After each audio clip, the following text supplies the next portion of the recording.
Looks like we're finally live, pals. Sorry we're a few minutes late. We were getting a couple things done, and so it's going to take that famous line from Garrett. Perfect, I love it. So welcome to episode 6 of Power Bombshells with Sam and Mel. If you're joining us for the first time, we're two broads that talk about wrestling. This week we're talking about it live for the very first time.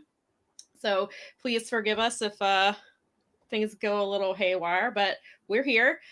And so we wanted to, first of all, thank everyone who's been joining us and joining us for all the shows on Fight Game Media for our WrestleMania 38 weekend coverage. There's been a lot of things going on. Fight Game Media has been trying to keep you covered from all angles. So we appreciate your time, and we appreciate everybody in Fight Game Media who has been working to bring you content. But before we get into everything, because there is a lot to discuss, I wanted to tell you about one thing. We'll wait till it pops up on the screen. It po-ups onto the screen even. Yes. There it is. There it is. Yay. Let's fix this guy so you can focus on the cool coin. So we are giving away a free POAP. What is a POAP, you might be asking? You're probably familiar with NFTs, or you've heard of it or something.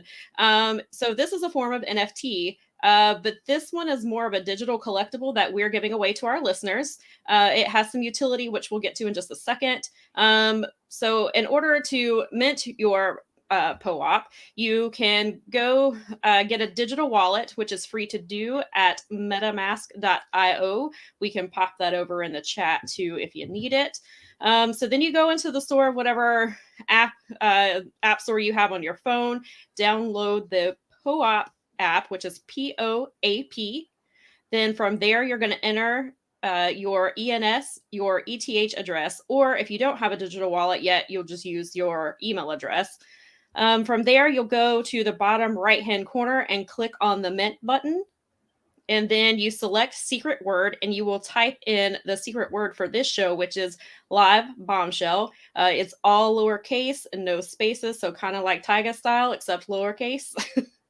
And the POAP will show up in your wallet. And if you're minting it with your email address, it'll be reserved until you create an Ethereum address in the future. So now that you've got that stuff, I'll tell you why you want one of these. So if you mint one, Fight Game Media has a few prizes attached to the POAPs, and we will announce 3 individual prizes near AEW's Double or Nothing pay-per-view. So here are the 3 prizes. The very first one is a cameo style question and answer video from Dave Meltzer. You're going to ask him a combat sports question, and you will get a video of Dave Meltzer answering your question. The second prize is a guest appearance on any Fight Game Media podcast of your choice, which we all know is going to be Power Bombshells. It has to be. And then the third prize is a WWE chair from a pay-per-view event. And if you have any questions whatsoever, please send an email to fightgamemediapoap@gmail.com. And so that is that information for you. Can I hide it? Oh, it's just me. Oh no. There's Sam. Cool. I just wanted everyone to really good shot of me after Sam did that one. It was a live reaction shot. I was excited. I was actually using my wallet right at that time. Well, see, there you go. I gotta do mine.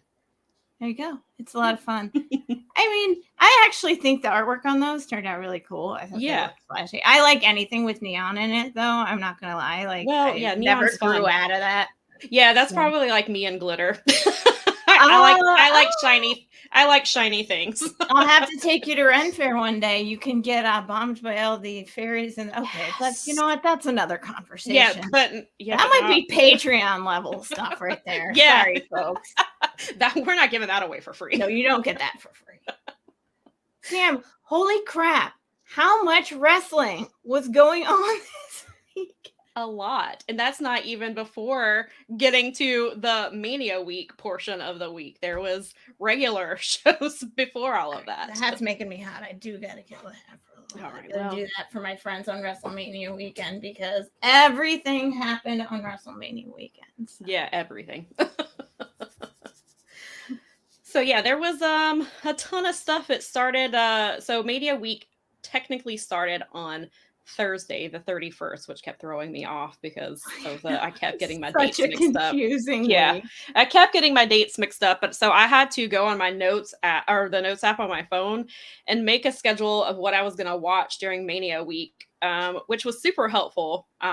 Thursday started out pretty easy because I just watched 2 shows. I didn't actually, but the only thing is it didn't get around to Impact that episode, so I've got to go back and watch that, even though I know what happened. Oh my God, what's wrong with you? You didn't get it all in? Jeez. Oh, I know. I'm so disappointed. So the first show that I started out with was Bloodsport 8. And so I thought, because I work from home, so I was like, oh, well, it'll just be on the background. Well, that was a lie. I ended up getting super invested in every single match that was on the card. So, let's see, like it started off with Masha Slamovich and Janai Kai, which was really cool. And Masha, some of you, if you watch Impact, you've probably seen her, and they're developing her as a monster, and she just runs through people in like 46 seconds in the matches that I time. So this one was like 3 Impact matches. Nice. So we got to see a little bit more of her, but so she was a great matchup for the Kick Demon, Janai Kai. That was a really cool match. Let's see, what else was on here? Ninja Mac, who got a lot of attention this weekend. That guy was everywhere. He was, yeah. And I've watched GCW here and there. It's not something that I watch all the time because they have like 28 shows a month, it seems like. It seems like they always got something going on. But Ninja Mac I've seen a few times, and he's always super impressive. And he faced Yoya, which I've seen on GCW as well. But what was interesting about this is that right before the match started, Ninja Mac unmasked himself, which I thought was really interesting. And I guess he was just kind of showing reverence for what Bloodsport is, because it's such a, I guess, like a distinguished type of event. And I had talked to a friend who was much more familiar with GCW than I am. And he was saying that he has unmasked himself a few times before, or actually, I guess he wrestled unmasked for a while and then started wearing the mask, I guess I should say. But yeah, so that match was fantastic, and you'll hear Ninja Mac's name pop up again.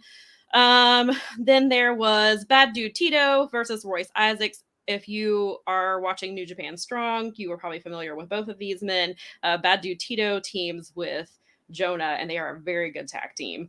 That one I actually saw. I was in and out of Bloodsport because just like you, the Thursday deal. So yeah, so that was a pretty good one. I believe Royce Isaacs won that one with a submission. Then there was Slade versus Alex Coughlin. So again, if you watch New Japan Strong, you're very familiar with what Alex were and what everywhere do. This weekend.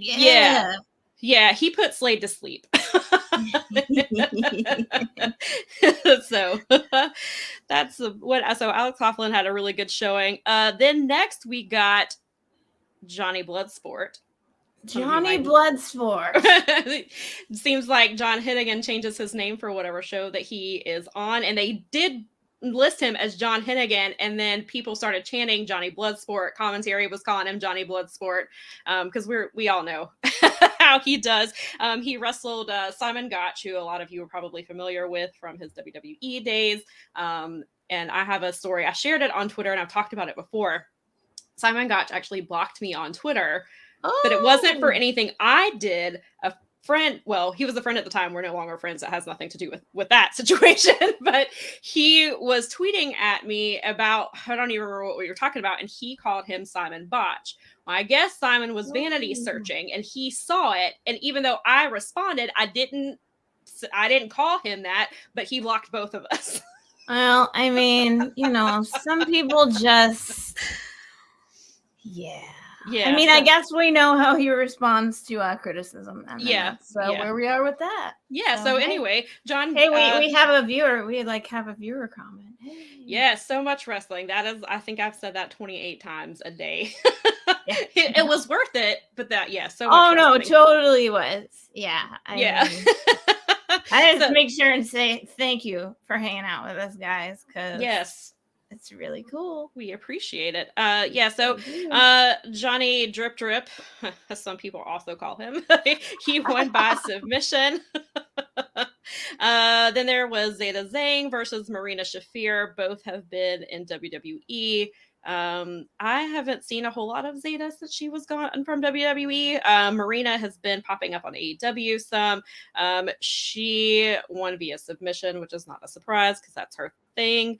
Then there was JR Kratos, who is a huge, massive mountain of a man. Yes, he is. This match I was very into. Yeah, and he wrestles in NWA pretty regularly. Okay. Just by Kratos, I believe is what he is called. Yeah, because they said JR, and I was like, who's that? And I was like, oh, he has a apparently outside of NWA, he has a first name. But he faced off against Timothy Thatcher. So the fans were really, really into seeing Timothy Thatcher. They were very happy for him. And interestingly enough, Kratos actually got the win. He hit Thatcher with a pile driver and then a Superman punch, which was unexpected, especially on Timothy Thatcher, but it was effective. Yeah, you know. Let's see. Another name that you will hear a lot this weekend is Mike Speedball Bailey. Speedball has been everywhere. He's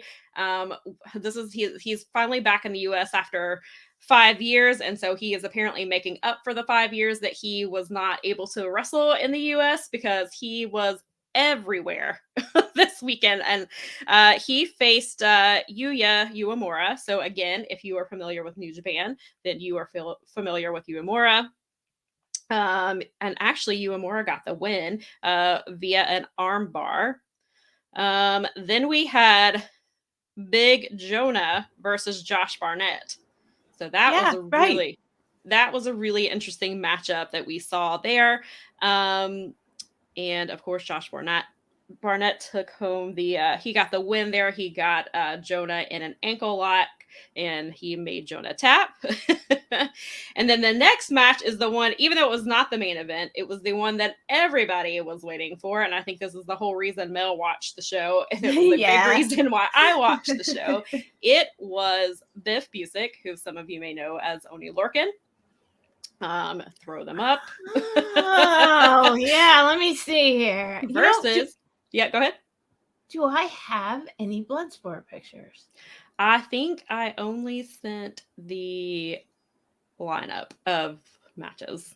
Of course. I sent you a lot of things, so there's no telling where it is. You know what? We're going to keep talking, and you people can go without pictures. Yes. So Biff faced John Moxley. It was John Moxley. Yeah. It was John Moxley got, when they, at the beginning of the show, they were telling this is the matches and this is going to be the order. And not everybody, but they had wrestlers come out to the ring, and John Moxley got a huge, ginormous pop. He, I think, got a louder pop than Minoru Suzuki, who was also on the card in the main event.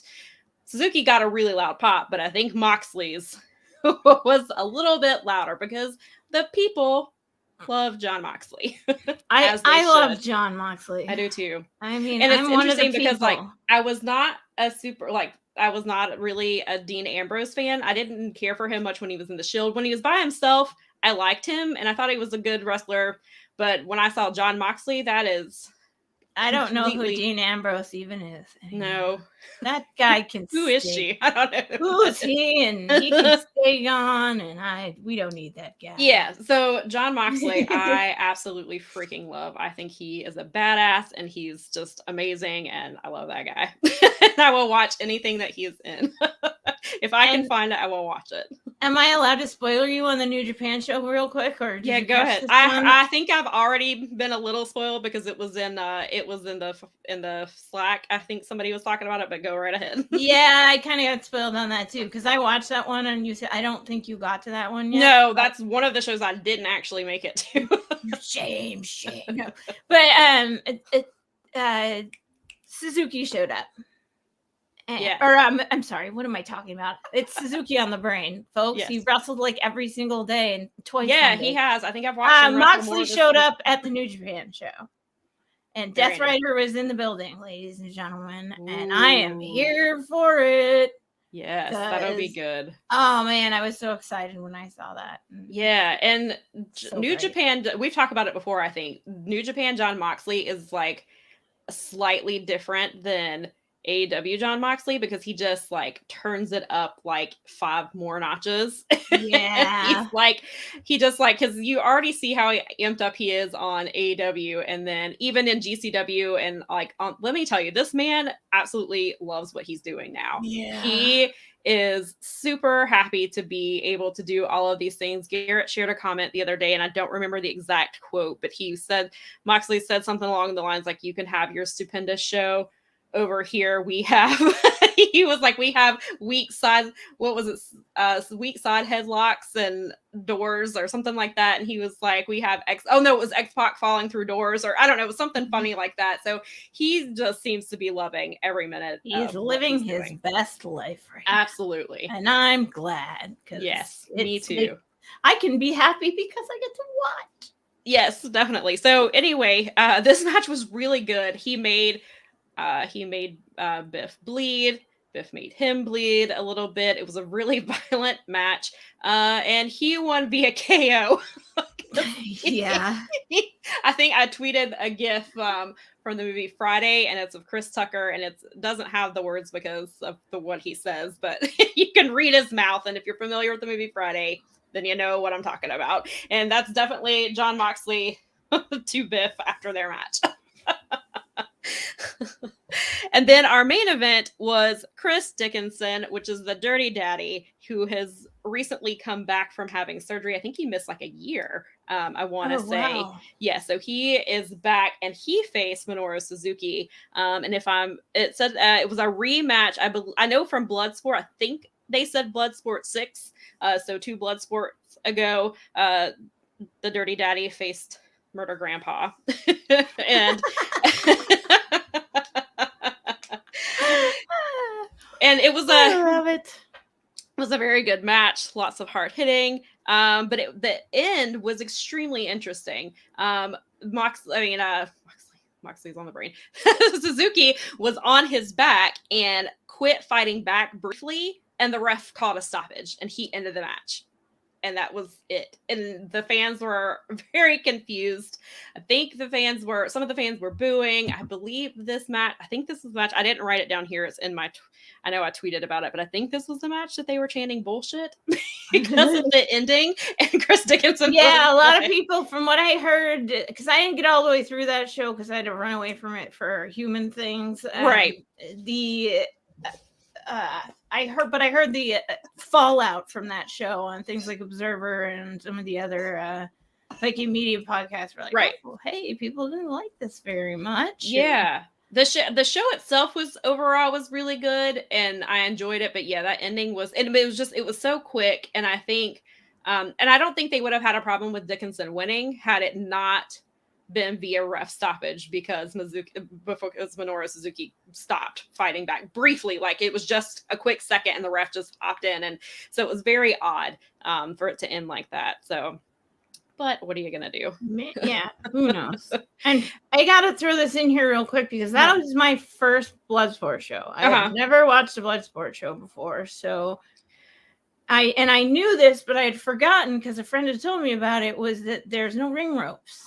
Right. And that's and I'm like, yo. And when I remember kind of sitting there, and it took me a second, I'm like, what's missing? And then I realized it and went, oh my God, that changes your strategy entirely. Yeah, it really does. And I think, and I really like grappling. I am a big fan of like grappling. Yeah. I thought the Ryzen stuff was actually kind of cool. Like, it's, so I was like, wait a minute, like your whole psychology has to change here. Right. Yeah, it really does. Yeah, I've only watched like a couple of Bloodsport shows. I think I watched one full one, and then the John Moxley was on Bloodsport 7, and I think he faced, is that the match where he faced Nick Gage? Probably. I can't remember. So I feel like that sounds somewhere close to you. Yeah, I was like, because there was so much obviously going on last Mania week, that was the only match I watched. I tuned in just to watch Jon Moxley. So again, Jon Moxley equals ratings. Yeah. he equals that guy on my TV, please. Yeah. So I watched it for that. But yeah, it's really interesting to see it without ropes, and it changes everything. So if you don't like a lot of bloody things and a lot of like she said, grappling, then Bloodsport is not for you. I mean, it's literally in the name, but yeah, it's really cool, and it's definitely a lot different than your sports entertainment type of wrestling for sure. Oh my god, yes. Yeah, it's more like bare knuckle brawling type. It's stuff. It's because Josh Barnett is he's like a UWF and a UWFI fan, so he's like, no, let's still do that kind of thing. We love it. Which is why Suzuki and Moxley are perfect for it. Right? No, exactly. You could put them on every single show if you wanted to. Suzuki, especially, he's like, I'll fight in the Bloodsport. You want to do 10? Right?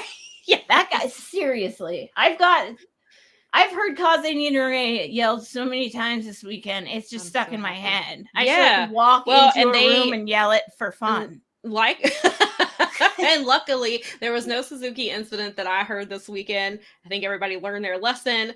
Do not talk, just shut up, which is what I think, was it Bloodsport?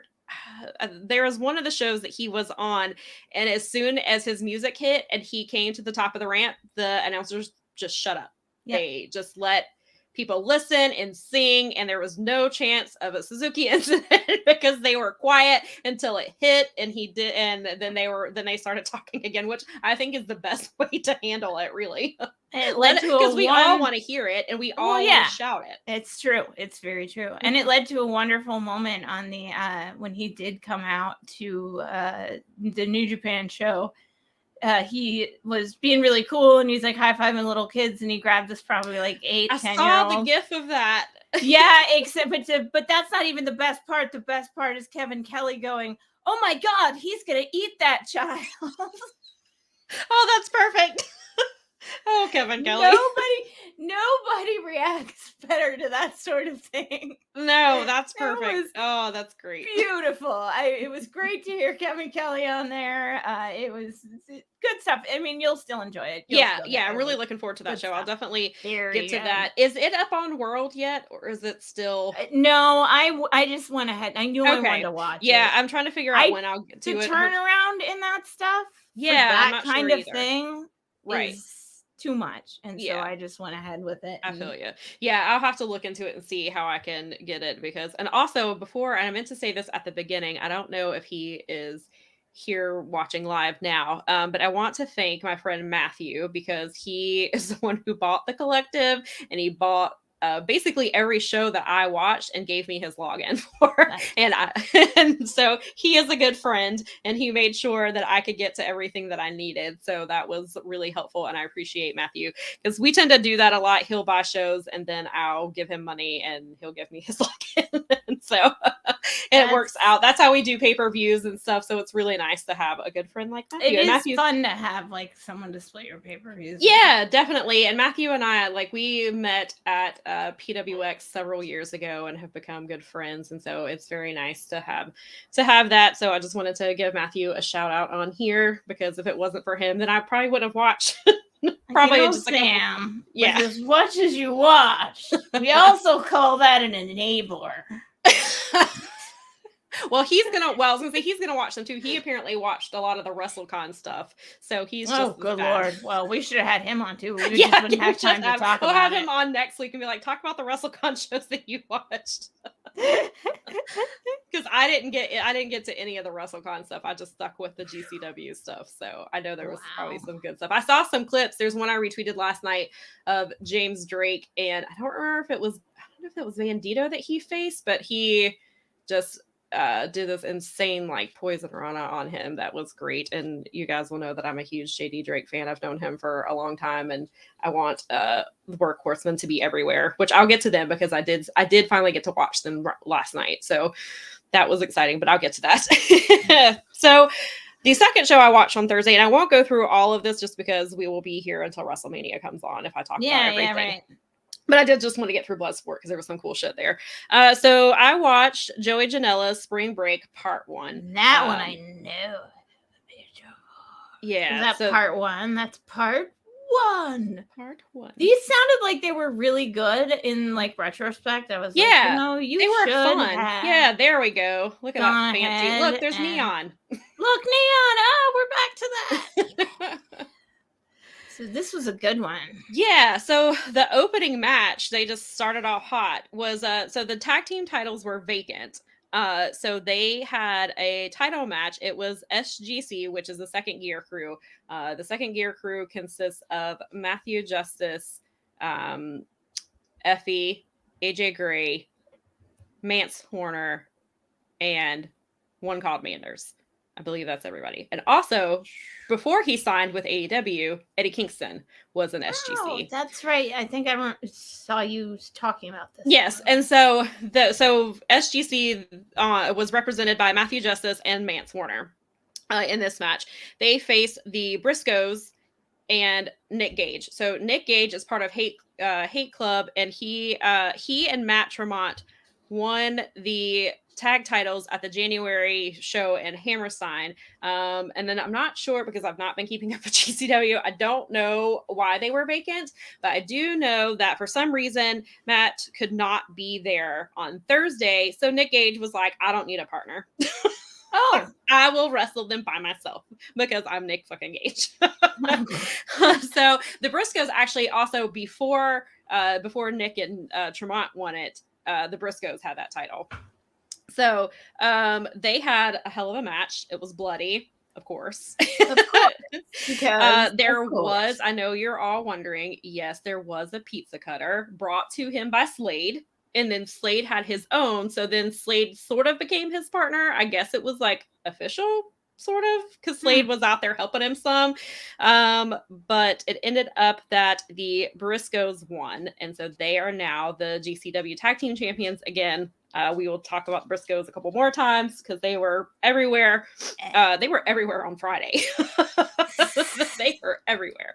And so let's see. Then there was AR Fox versus Blake Christian, which was really awesome. AR Fox is supremely underrated. He's just fantastic. I've seen him a bunch of times because of Evolve, and I just really he's great. He almost never fails. Like I've never not enjoyed one of his matches. He's trained quite a few wrestlers. I should know them off the top of my head. I think Austin Theory, has trained with him. Oh, okay. But he's trained quite a few wrestlers, and like I said, I should know these off the top of my head. But anyway, AR Fox is really good. I'm surprised you can fit anything else in your head. Yeah, now. I really am surprised too.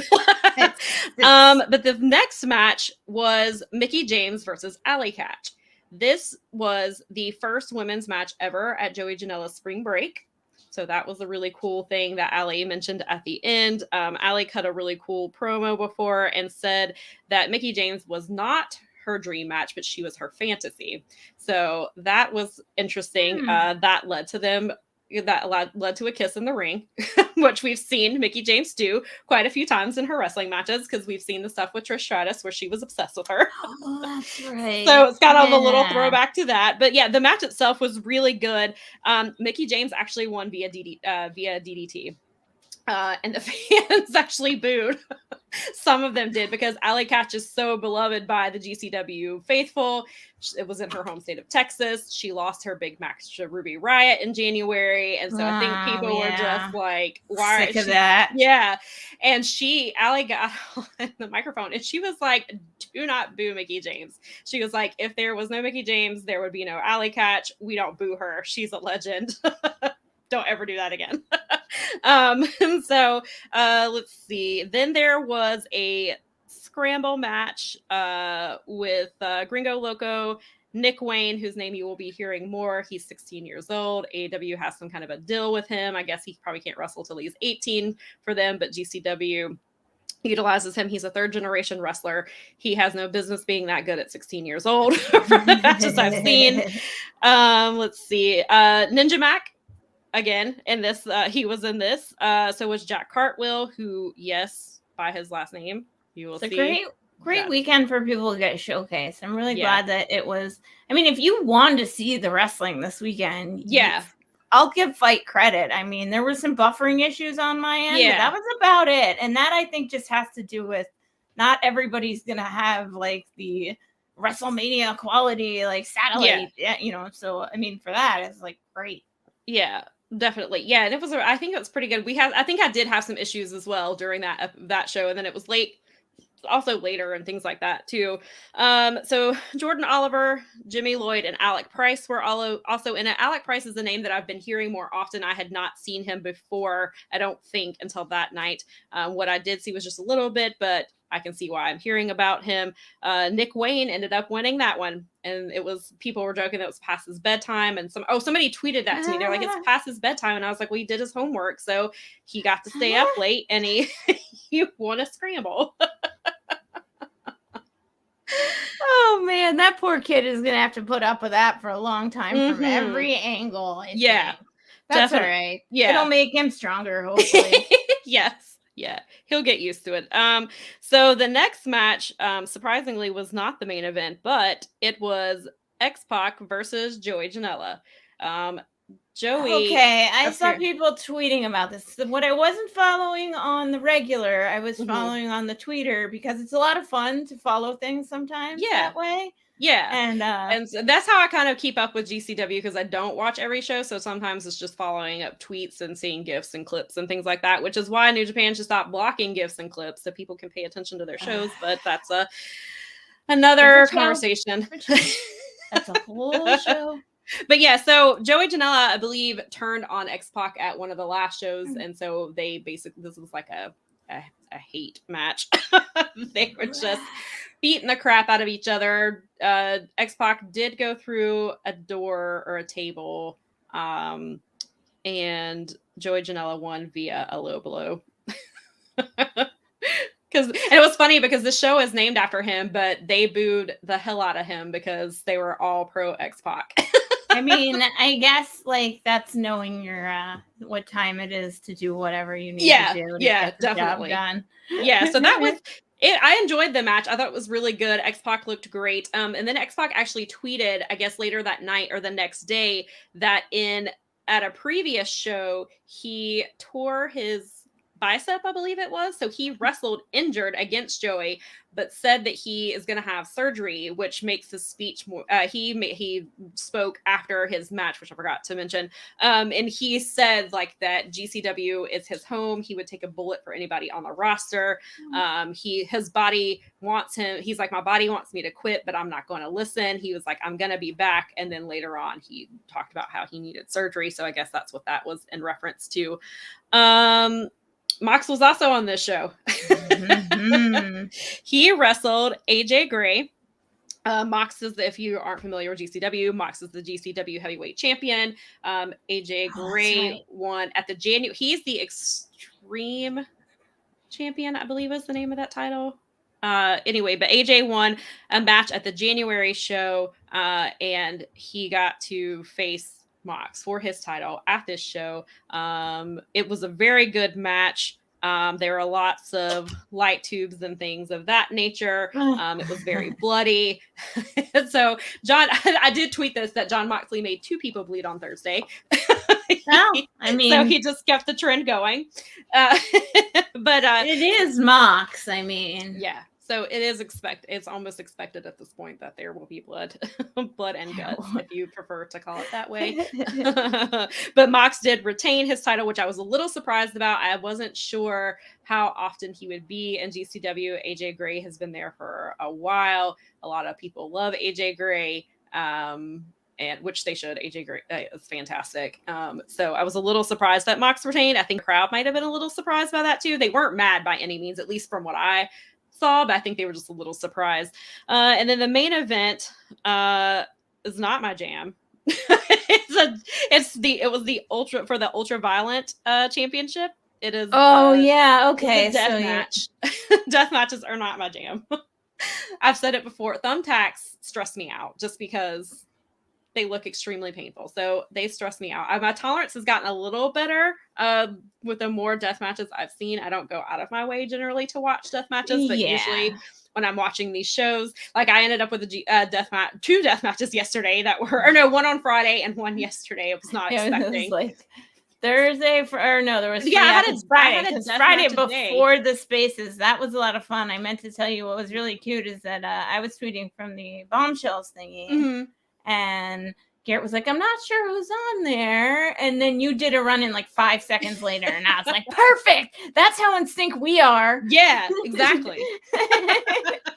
And it was like, you're not pulling her away. This is one of the big shows that she was looking forward to. Yeah, well, and it was like the main event. Yeah, I was like, wrap it up. I'm like, listen, this starts at 10. I was like, we've got 10 minutes to do a death match. Let's go. And then it ended, I think, at like 6:15. But my sister was like, you cannot be on that, because she was like, you're going to be stressed out and you're going to be like, I was like, watch that. There's a new, I don't know if some people have downloaded the new iOS update, but there's a new emoji where it's he's looking through his fingers, and I was like, now there is an emoji for me when I watch death matches, because it stresses me out.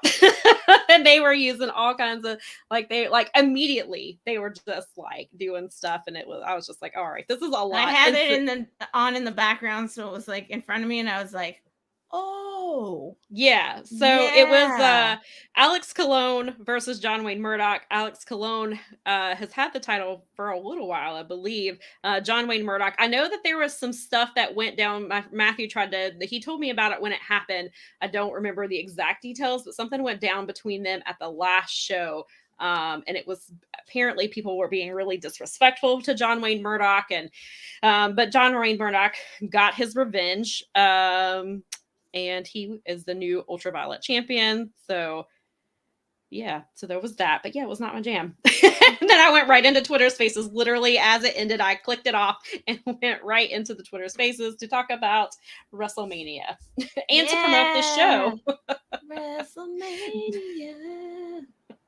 Oh, here we go. So did you sleep? Did you sleep that night? I did get some sleep here and there. Not as bad as the wrestlers who were actually at the show, which was funny because I talked to, which we'll talk about the Effie article, but I talked to Effie Wednesday. It was supposed to be Tuesday. Tuesday got out of control, so we talked Wednesday, and I mentioned something in between because he was wrestling Friday night. He was wrestling Suzuki, and then 12 hours later was his show, the Effie's Big Gay Brunch. Right. And so I mentioned something about sleep, and he was like, I don't even know how much sleep I'm going to get the next few days. Yeah, so I did actually get sleep.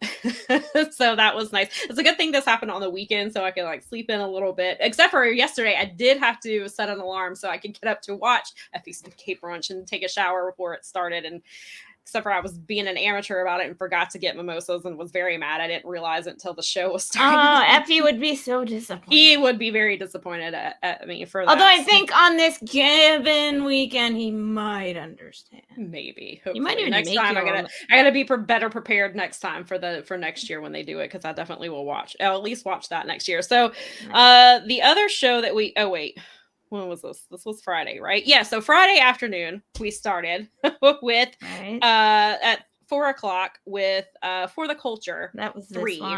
This one. Yay! So this was a show. So AJ Gray is behind For the Culture. He's the one who puts it together, and he picks all the talent and all that good stuff. So this is the third one. I've watched all 3 of them. They've all been excellent shows. So that's why I definitely wanted to support them. And then they also put some of my favorite wrestlers on there. So, so that just gave me more incentive to watch. So this was a show. The very first match was really cool because Tasha Steelz is the Impact Knockouts champion, and she put her title on the line against her nemesis, Big Swole. They have wrestled quite a few times. They actually, if I remember correctly, they were in a faction together. It was a stable, and I want to say it was her, Tasha, and I want to say it was Savannah Evans. I may be completely wrong with that, but I believe that that's who it was. So they have a long history, and you could see it in the match. They were countering each other. They knew what to expect. So that was a pretty solid match to open the show. Tasha retained her title. It was good to see Big Swole. I I've known her for a very long time because she used to come when she was still when she was dating Cedric, and then when they got married and they had the baby. So all of that was cool being here. So so that was really cool to see her on Friday. Then there was a scramble that included Kita, which I saw a few times. And he wrestled on Strong like 2 or 3 episodes ago. Oh, yes. Yes. He was in the match talked about him. Yes. Yeah, because I think he was in the match with the DKC and somebody else. Yeah. And so Kita was in the scramble. So that was cool. Some other people I'm not very familiar with were in it. There was a guy named Judiz, Trayshawn, Carly Bravo, who, if you watch Dark and Elevation, have probably seen Carly. He has wrestled for the Nightmare Factory, and he is in a tag team with the Captain Sean Dean. They're called the Infantry, and so they've had some matches there. So Carly Bravo is somebody I really enjoy watching. There was a wrestler named Andino, Michael Oku, who I believe is from England, and then Pretty Boy Smooth was in this match. Oh, and I also have to say that the commentary on this show was fantastic. It was Suge, who a lot of you know. Who a lot of you know is Pineapple Pete. Good. They really did actually do a really nice job. Suge was really great, and then he was with AC Mack, who AC Mack is fantastic. I've seen him a few times, and he actually just became the first openly gay man to win a championship in the United States. Like a month ago. AC is very good. So AC and Swole were really great. They brought in Faye Jackson a few times, and she was really. Faye and Suge have a love-hate relationship. They're very funny on Twitter. There's some of you may be familiar with Team Wholesome and Team Creep Squad. Faye is the leader of Team Creep Squad. They've got actually Xavier Woods is in the Creep Squad. They got him in Jersey. Nice. So basically then there's the Wholesome Gang, which Suge believes that you shouldn't be putting things on the internet like thirst traps. Those are for private, not for public. And Faye is like, nope, post it wherever you want to. And so it's very funny. They have a very funny relationship. So they're always hilarious together. So they were really great. Michael Oku won that one. Actually, and then this is where my papers get mixed up and they were stuck together and I didn't know it. So give me a second.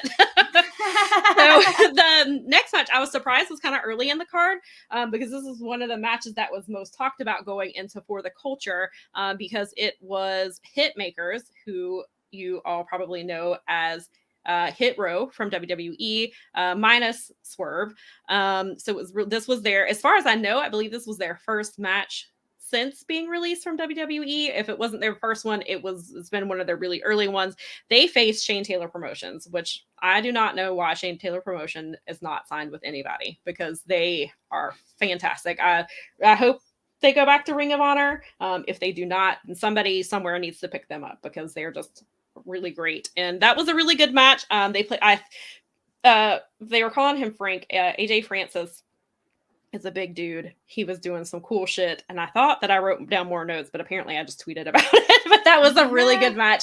I'd like to see. Well, and if anyone wants to check that out, we can go ahead and show you. So if you want to go back through Sam's like live journal, basically. Oh God, that will take. There's so many tweets.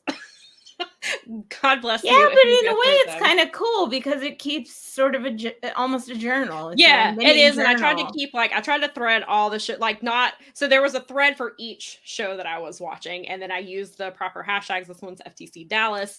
So that was a really good match. The next one, I believe you watched as well. That was MJ Jenkins versus Trish Adora. I did because you wrote an article about Trish Adora because I saw her on a card and I was like, wait, it's all coming together. And then I saw that match. So I actually forced myself. I was like, you've got to watch this match. Yeah. So Trish Adora is phenomenal. I've seen her a handful of times. And she's just, I just can't say enough good things about her. And so I write for Daily DDT and I was doing a spotlight feature each week on a woman in wrestling. And so the last one that I did was on Trish Adora. And I think I tweeted the link again yesterday because she wrestled. We'll talk about another match that she was in. So I tweeted about her. I can tweet the link to the article again, but Trish is fantastic. And she wrestled MJ Jenkins, who MJ was very briefly in WWE. And it was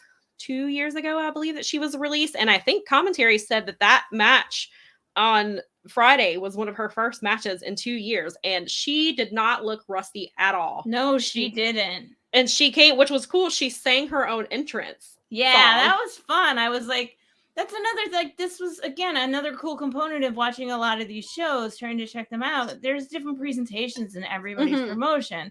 So I was like, oh, that's actually a cool way to do that. Yeah. So that was really cool to see. She looked great. Trish has had, and I'm sorry if I get this name wrong because it's a long name. So Trish has the Pan-African Diaspora World Championship, and she won that title back in February of 2020. And she has defended it quite a few times. She's defended it here. She recently was in the UK. Actually, like last week, she was in the UK, and she debuted for Progress, and she defended the title. Yeah, she defended the title a couple of times while she was there. So she's definitely a fighting champion. She's wrestled. She wrestles men and women. She has defended the title a lot, and so it's great that she, that she is still able to hold on to that title for so long. And she did win on Friday, and so that was a really, really good match. I really enjoyed it. That was probably one of my favorite matches of the weekend. Yeah, I really liked it. And I think I probably wouldn't have been flagged for me if it hadn't been for the article, so I appreciate that. Well, I appreciate you reading it and for sharing it. and then, I also shared it, so if you can't find it on hers, if you can't find it through mine, you can definitely find it. You'll find it. I can repost it. But yeah, so the next match was one that I was really looking forward to because Darius Lockhart was in it, and Darius is one of my very, very favorite wrestlers.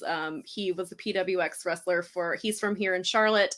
He was a PWX wrestler for a while, and he was the ITV champion. He never won the big boy title, which is one thing that I really that'll be in a whole different thing about that. So I'm very disappointed in that. And that's one person that they should have put the belt on, because Darius is phenomenal, and he's been in NWA some. He had a I don't know that it necessarily went viral, but he had a very talked about promo that led to him, that Nick Aldis saw. And it led to him coming to NWA, and he competed for the junior heavyweight championship 2 weeks ago, I think it was. Nice. So hopefully we'll see him there some more. So Darius faced AJ Gray. Like who I said, AJ Gray is the one who is behind for the Culture. They had a really hard-hitting match. They just basically slugged the crap out of each other. and Darius does some technical things. So that was really, he got to showcase that a lot. I really enjoyed the match. AJ Gray was extremely disrespectful, just like slapping him in the face.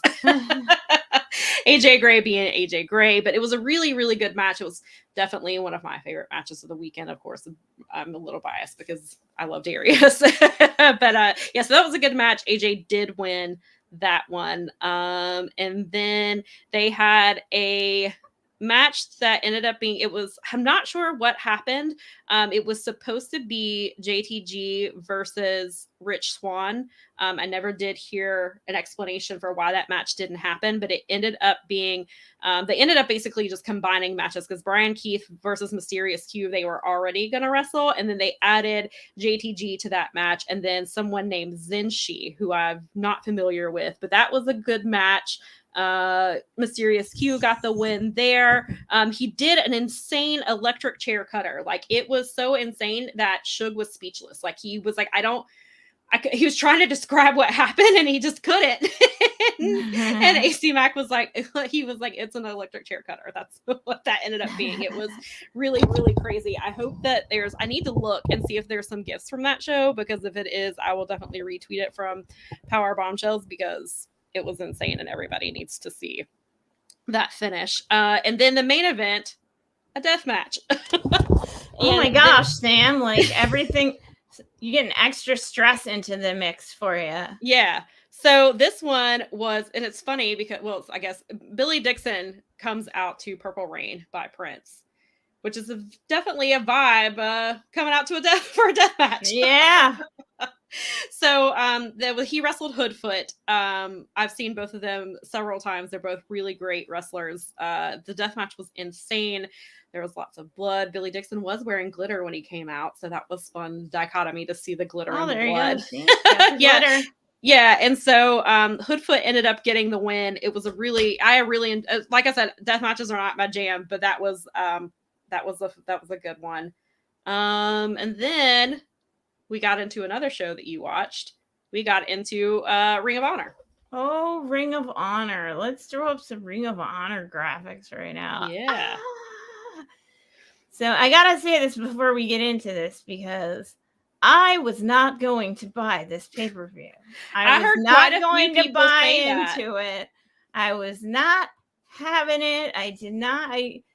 I don't have strong feelings for or against the ROH purchase. I just like some of the Dynamite booking.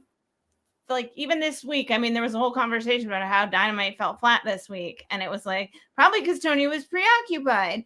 And whether that's true or not, I mean, we'll continue to remain to be seen. Right. But it's like that's 2 wrestling promotions, 2 football teams. Like, yeah, it's a lot. It's a lot.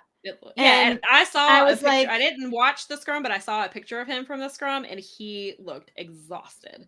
Well, no doubt. I mean, yeah. So I mean, and I do think it was the right thing to do to keep Supercard of Honor this weekend because it had already been announced. It was even back in December back in October when they're like, "Hey, we're shutting down, but we're gonna come back for Supercard of Honor April the 1st." Like, I think that was the correct thing to do, was to honor that. And so a lot of people were just like, I don't know that I'm gonna buy this, and then they kind of are announcing things, and then there was the rumors of.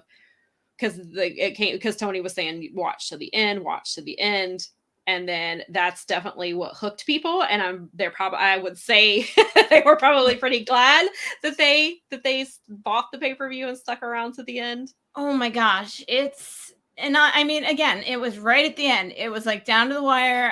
I don't know, and then it became totally community relevant. Everybody was watching, so I was doing, and then I was like, I'm gonna do it. Okay, fine. Well played. You put a Suzuki match on the darn card. Yep. I will. That's it. I think that also sold a lot of people. Besides the big surprise was that they put Suzuki and they put him in a title match on top of that. So I think that's really what it was smart to do.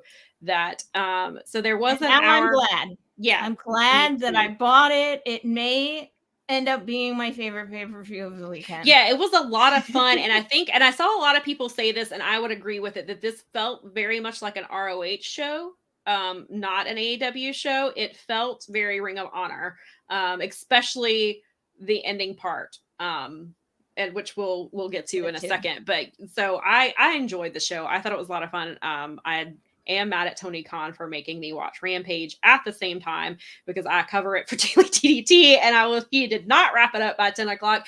And the main event of Supercard of Honor was happening during the main event of Rampage. Luckily with Rampage, it was Keith Lee versus Powerhouse. So they did the stare down. And so it kind of bought some time, because I was watching, this is very first world.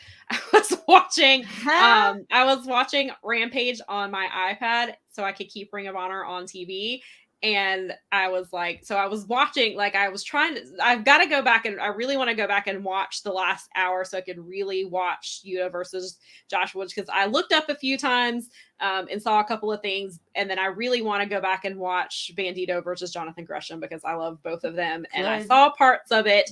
But so it was nice. So in the main event of Rampage, I guess he knew, because it was going to go up against what he was doing Friday. So there was kind of a long stare down. Keith took his time getting to the ring, basking in the fans basking in his glory. It was great basking was had. Yes, there was lots of basking. There was stare downs. And so it kind of drug it out a little bit so that I could watch what was happening. And when the big surprise happened at the end, I stopped typing. I was like, hold on. I was like, I will get to the Rampage recap. I was like trying to watch what they were doing, and I'm making sure I didn't really miss anything. And I think hopefully I got everything covered in that match for the Rampage, for the people who, because I was like, people are probably going to read this recap because they were too busy watching Ring of Honor, or they were watching Impact, because Impact also started at 10 o'clock. At 10, so Ring of Honor was competing with Tony himself with Rampage, but then they were competing against Impact as well. And so there was a lot of good wrestling on at 10 o'clock Friday night. But so the pre-show, we're already getting long into this, so I won't go too far. But the pre-show had some good stuff in it. I really actually enjoyed the women's match, AQA versus Miranda Alizé. I thought was really good. But we saw Tully apparently has 3 clients, because we got this earlier in the week. We found out that Tully had 1 client, but then we found out he actually has 3. They're called Tully Blanchard Enterprises is his thing. He revealed a new tag team called Gates of Agony, who are Khan and Toa Leona. Both have wrestled in Ring of Honor. I believe they both wrestled. I know Khan has wrestled quite a few times on AEW. I believe Toa has as well. They beat CB and Eli Isom in like 2 minutes. And so we kind of see where that's going, and we'll see that will lead into his other client. So I think that's just going to be their thing. They're just going to be dominant, just beat everybody in a few minutes. And then we did get Dalton Castle. I'm a little bummed that he was on the pre-show, but I know Tony is trying to change people's perception of the pre-show and make the pre-show, he wants people to think that it's just as important as the main card, because that's the match.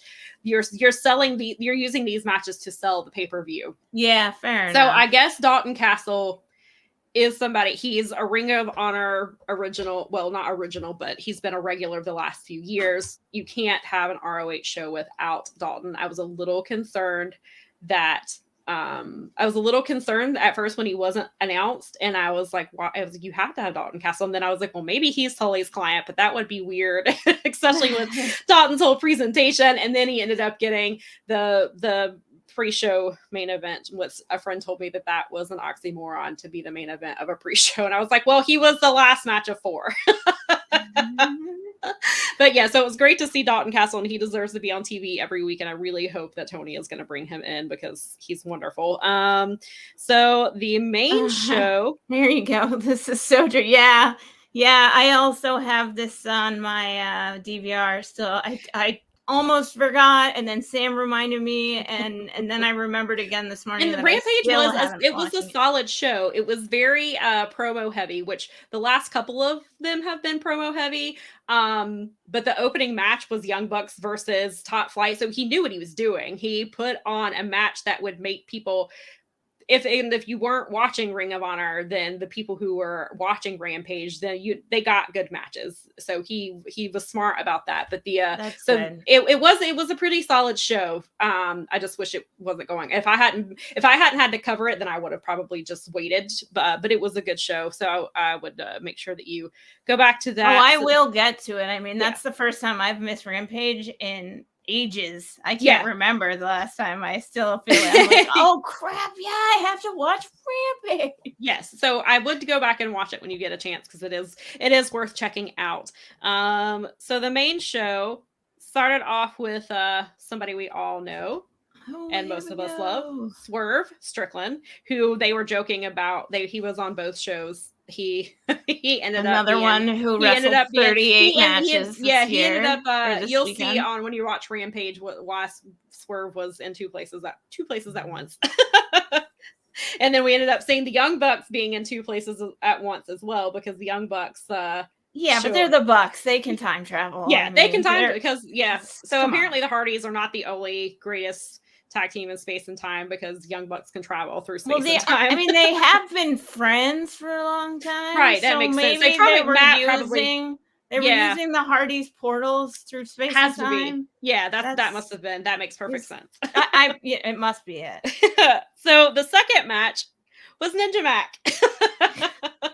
So from what this guy keeps showing up. Yes. So from what I had heard a couple of days prior was that Ninja Mac was originally supposed to be on Supercard of Honor prior to Ring of Honor being sold, but then supposedly he had not been contacted by Tony or anybody since then. So nobody knew for sure. So I don't know if this ended up being a last minute deal. It sounds like it probably was. I don't have the details from that. I had just heard that. And so Ninja Mac was facing Tully Blanchard's big surprise opponent. A lot of people thought maybe it was going to be Claudio. That would be a way to bring him in. Some people thought maybe Samoa Joe. Ended up being Brian Cage. Brian Cage, baby. With a new mohawk. And a thicker neck. Yes. Yeah. Yeah. So that match ended up being like a 3-minute squash match, which I wish Ninja Mac had gotten more, but I know what they're doing with Brian Cage. And clearly this what Tully Blanchard Enterprises is just that they run through people and squash them in under 5 minutes. Because I think both of the matches combined were maybe 5 minutes. So I think that's where they're going with that. The next match, which I was looking forward to mainly because I think Lee Moriarty is fantastic. And I think he's definitely somebody that's because, we have the current like pillars or whatever, but then we have like, I guess the next generation, and Lee Moriarty is definitely part of that.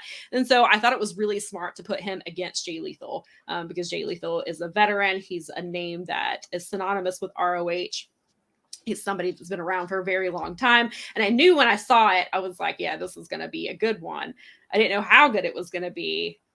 And then there were some shenanigans. It was good. Yeah. So if you have not watched this, we're about to spoil it. Yeah. So cover your ears. Jay Lethal turned heel. Yeah. This is where I said in our group, I think it was that somewhere Kevin Kelly's monitor went out. Oh, did it? Well, because he's got the whole gimmick when he does on the side where every time someone does a low blow, the monitor goes out. That is like my favorite thing in the world. So now every time I see a low blow, like in my head, Kevin Kelly's monitor goes out. And in that case, I was like, your monitor went out? Yeah, my monitor went out. But they had been questioning, and I say sort of a lot of people that we're on the network with, and then a lot of people I listen to separately from us is like, are they turning him heel? Yes. Yeah, I wasn't expecting it because I wasn't really thinking about it. And then I was like, oh, because he low blowed Lee when the ref wasn't looking to get the win. And Matt Sydal, bless his heart, on crutches, because he tweeted a few weeks ago that he's injured and I think he's going to have surgery. I'm not sure, but he's going to be out for a while. It sounds like. I think it was an ACL injury, I believe. Is what he said. He tweeted it and it was on his birthday. He tweeted it. Yeah. So so that's why he was on crutches. Like he's legitimately injured. It wasn't like an angle or anything for Jay Lethal to like kick his crutches out. Like he really is injured. So Jay Lethal like just, went crazy and they tried to get like Sanjay Dutt came out there and tried to stop him, supposedly. And tried to stop him. Yeah. There you go. I got your air quotes for it. Yeah. So that was a big thing Jay Lethal, I don't know, has he ever been heel in ROH? I don't know because having not been an ROH follower, I don't have a lot Every time I have seen him, he's been a babyface. Even back when he was Black Machismo, doing that type of where he was doing the Macho Man gimmick. Obviously a babyface. So as far as I can remember, every time I've seen him, he's been a babyface. So that was a really big deal for them to turn him. And it's interesting that they did it on this show. It's definitely going to keep, I think, some ROH viewers, invested in whatever's going to happen next. So it was smart, but it was definitely not expected. The next match was Willow Nightingale versus Mercedes Martinez. Which is kind of interesting because they are calling it the interim Ring of Honor women's Ring of Honor. I don't know because the winner is going to face Deonna Purrazzo. Is that right? Okay. Yeah. At the next, at Rebellion, I believe, is where that's going to happen. So I don't know why people were like, why are they just not calling it the number one contender, which would have made more sense. But for whatever reason, that's what they were doing here. So I thought when this match was announced, I thought of Eddie Kingston because Eddie Kingston was doing he was doing the segment with Jericho a few weeks ago, and he was like, this should be a women's match. Why isn't Willow Nightingale, like, go get Willow Nightingale? So I thought of her, of him when this match was announced, because Willow is fantastic. I really, really like her. And somebody tweeted that they don't know if there's a more likable babyface that like everybody agrees on, that everybody just loves, and they called her the baby faciest of baby faces. She is pretty baby facey. Yeah, she's certainly true. There's no question about that. Yeah, she's fantastic. And then Mercedes, who she's just a badass. I really like Mercedes a lot. This match it took some time kind of getting started. They didn't seem to quite be on the same page, and it started picking up. And then Willow hit what was it, out of the corner? She did. It was that splash or whatever. Yeah, the splash. It was. And people thought that Mercedes was legitimately hurt because they were concerned. Somebody said that she was breathing kind of odd afterwards, and they were worried she broke a rib. I have not heard anything confirmed about that. So hopefully she is doing well. She did win. So Mercedes will face Deanna for the Impact. I guess it's going to be, because Deanna's been doing the Champ Challenge where she defends you. She has her AAA title and her Knockouts title, and then her opponent picks which title they want to wrestle for, which I think is really smart. And so it's not a winner take all, that you just pick. You pick the one you want to fight her for. So I think that's really cool. And so I guess, I don't know the details of how they're doing this exactly. I guess it's ROH title versus the Knockout title, but then she has the AAA. I'm not exactly sure what the details. I'll have to look into that. But yeah, so that'll be a really good match. Mercedes and Deanna, I believe that, I want to say that they faced each other a few months ago, but I may be confusing Mercedes with Mickie James, because she had a title match before WrestleMania when Mickie was still the Knockouts title, and she can't, not WrestleMania, Royal Rumble, where Mickie James came out with that title. So that'll be a good one, and I wanted Willow to win just because I think she's phenomenal, but Mercedes definitely deserves it. She's been in the business for a really long time, and I'm really happy for her, even if, and so hopefully I'm interested to see where they go next. But then next was the match that most people will probably call match of the weekend. That is definitely, a lot of people think is the match of the show. It might end up being the match that everybody talks about the most, and I'm sure you will have lots to say about this one. It was FTR versus the Briscoes. It was for the tag team titles, correct? It was for the tag team titles. Let's see these guys. This is those an are their older AAA picture, titles. but The AAA titles were not on the I line. know, but those, yes, they are. They are. These guys? I love you. I love you guys. You're awesome. FTR 2 belts. FTR 2 belts. Or 4 belts, I guess. Yeah. So what did you think about do you want to go into detail a little bit about this match, or?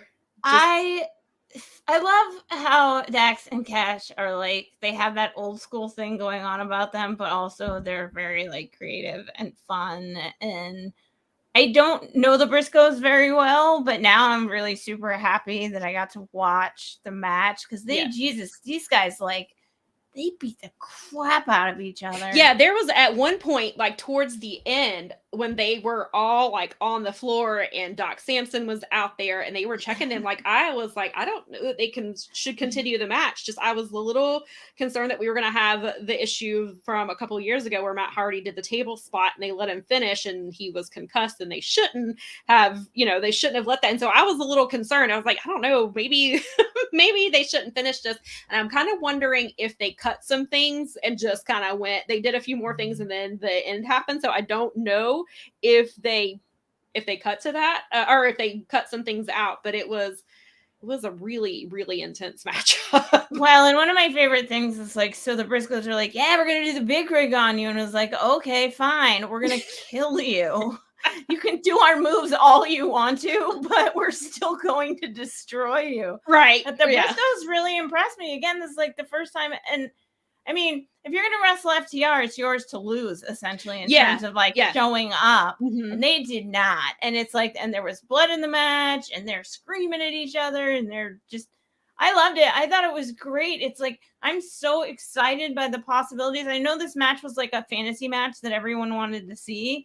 Yeah, like, and they've been kind of hinting at it for like 3 or 4 months on Twitter. They've been going back and forth. I mean, there have been fan but yeah, the fans were super. And there have been fan memes and posters and the whole nine. It's so funny. People were really in. This is the match, like you said, that people definitely wanted to happen. But for sure, there's nothing better than going into a match where it's like, this should be the greatest thing ever, and it's like, this was the greatest thing ever. Yeah, it definitely. Well done. Yeah, it didn't only live up to the hype; it surpassed the hype. Oh my gosh, it was so good. It was so much better than I knew it was going to be good. I was like, this will be great. It'll be awesome. I'm like cheering. I'm excited. I mean, not that I don't do that, but when the match is so compelling that you like can't stop. I mean, this was one of those shows that Bob actually got to, like, my husband actually got to sit down with me and we watched one together. And so it was like, let's watch a pay-per-view together. And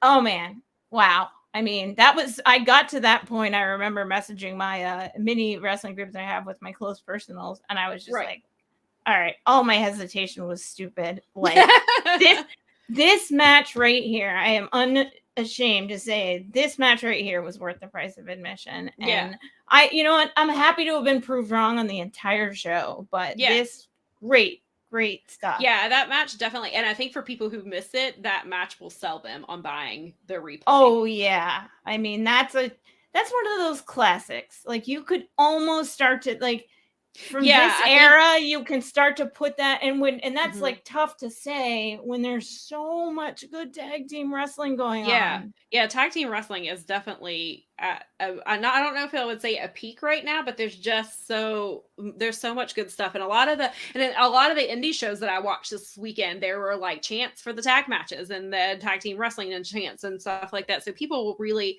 and I think a lot of it comes from people who grew up watching the Hardy Boys and the Dudleys and Edge and Christian and Motor City Machine Guns and things like that. And so we love that stuff. And then it was like, and then it got in WWE in particular, it just got put on the back burner where it just didn't really matter. And so I think a lot of fans, I think, just grew up on that. And so they love good, solid tag team wrestling. And that's exactly what that match was. And they're also creative.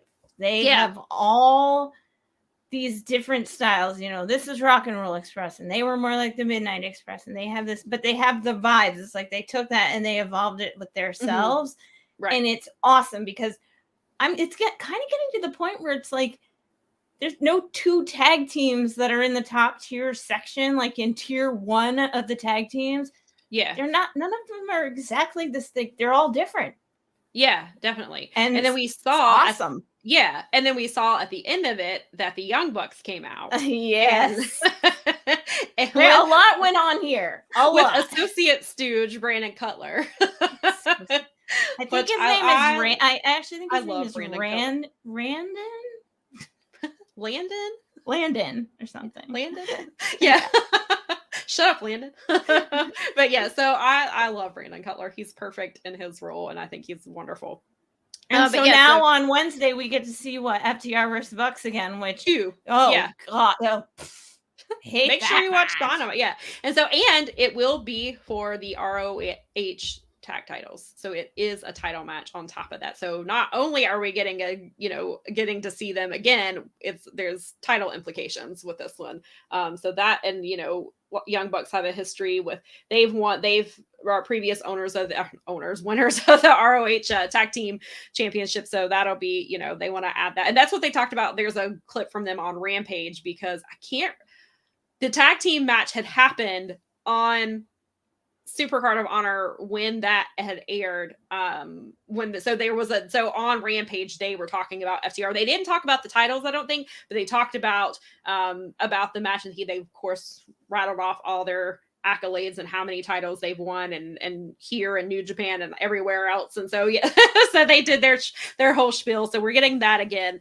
And so that was fun. And then the next match was the TV title match with Rhett Titus and Minoru Suzuki. Here, let's Let's throw up. I'm about to spoil the ending of this one for y'all because let's hear where it is. Here it is. Oh my god. Roll down, dang it. There we go. What's that? Yay! What is that? Is that Minoru Suzuki holding an American belt in an ROH? His very first American title. That's some fun crap right there. Yeah. I really loved that. It was not expected. I wasn't sure it's a TV if they were actually, title. Like, yeah, it's a title. It's Suzuki. Well, that just means that Suzuki he has to keep coming back and touring America. I mean, he may do some stuff with New Japan where he ends up defending it there because that's kind of what they did with the US title. Yeah, which I don't care. It's just yes, please. But it just means I don't know how long is Suzuki supposed. Do you know how long Suzuki's supposed to be in the States this time around? The only thing I can think of is, maybe he'll go home and come back, but my show on the 23rd of April is the reason. The big reason is that he's the main, right, with Two Cold Scorpios. So is he gonna stay till the end of the month? Maybe not.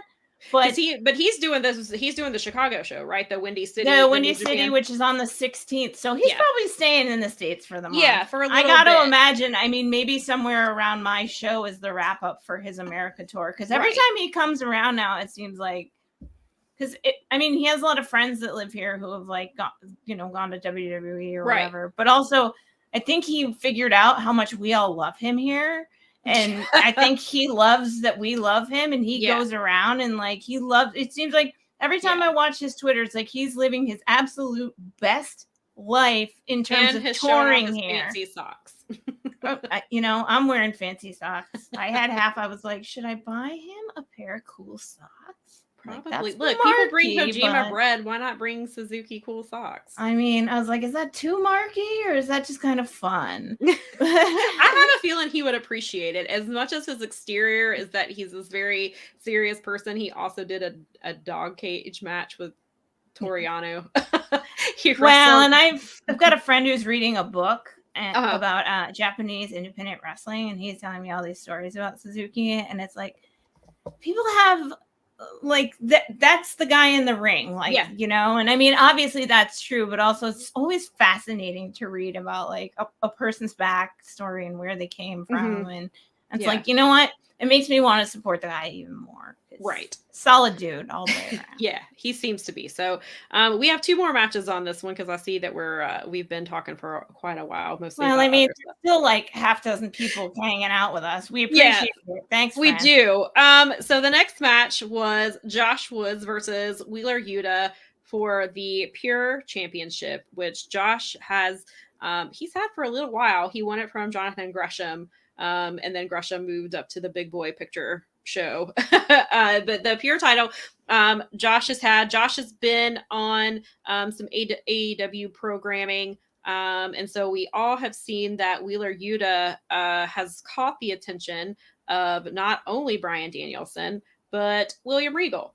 And we saw on the Wednesday Dynamite show, we saw that we saw Yuta take on Danielson in a very, very good match. The crowd was firmly behind Yuta towards the end. They were really just chanting his name. They wanted to see the impossible, the almost impossible happen. And William Regal was just glowing, talking about Yuta and what he sees in him, and kind of that he sees the same thing in Yuta that he saw in Danielson 22 years ago, which is a huge. When he said thing. That, I was like, wow. I'm like, do you know what kind of a huge compliment? Yeah, that is there's compliments, and then there's that. That's something you listen to every day. He's like Bryan Danielson's practically his kid. He's like an adopted child. Right. Yeah. So this match, this is one of the matches because I want to go back and watch because the Rampage was on while I was doing it. But that was from what I saw, was a very good match. And so Yuta won the title, and he's officially, there he is with a Pure title, and he is officially All Elite. Finally, at last. I'm sure Trent is not happy. You know what? That's too darn bad, Trent. Yeah.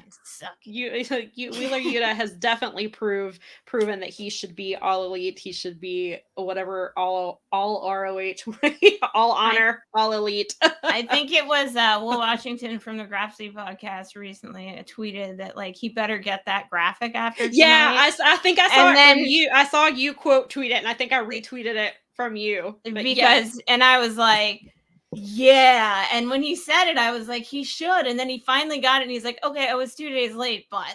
And I was like, no, it's true. He deserved it. Like, yeah, he definitely earned it. He earned that spot, and I'm really happy for him. Yeah, I don't know what that means for him wrestling here locally, because when I talked briefly to Yuda last Saturday when he was here, and said, and I was talking to him as we always enjoy you when you're here and on the card, and he's like, well, I think I'm here for a few more times, so I don't know if that changes now.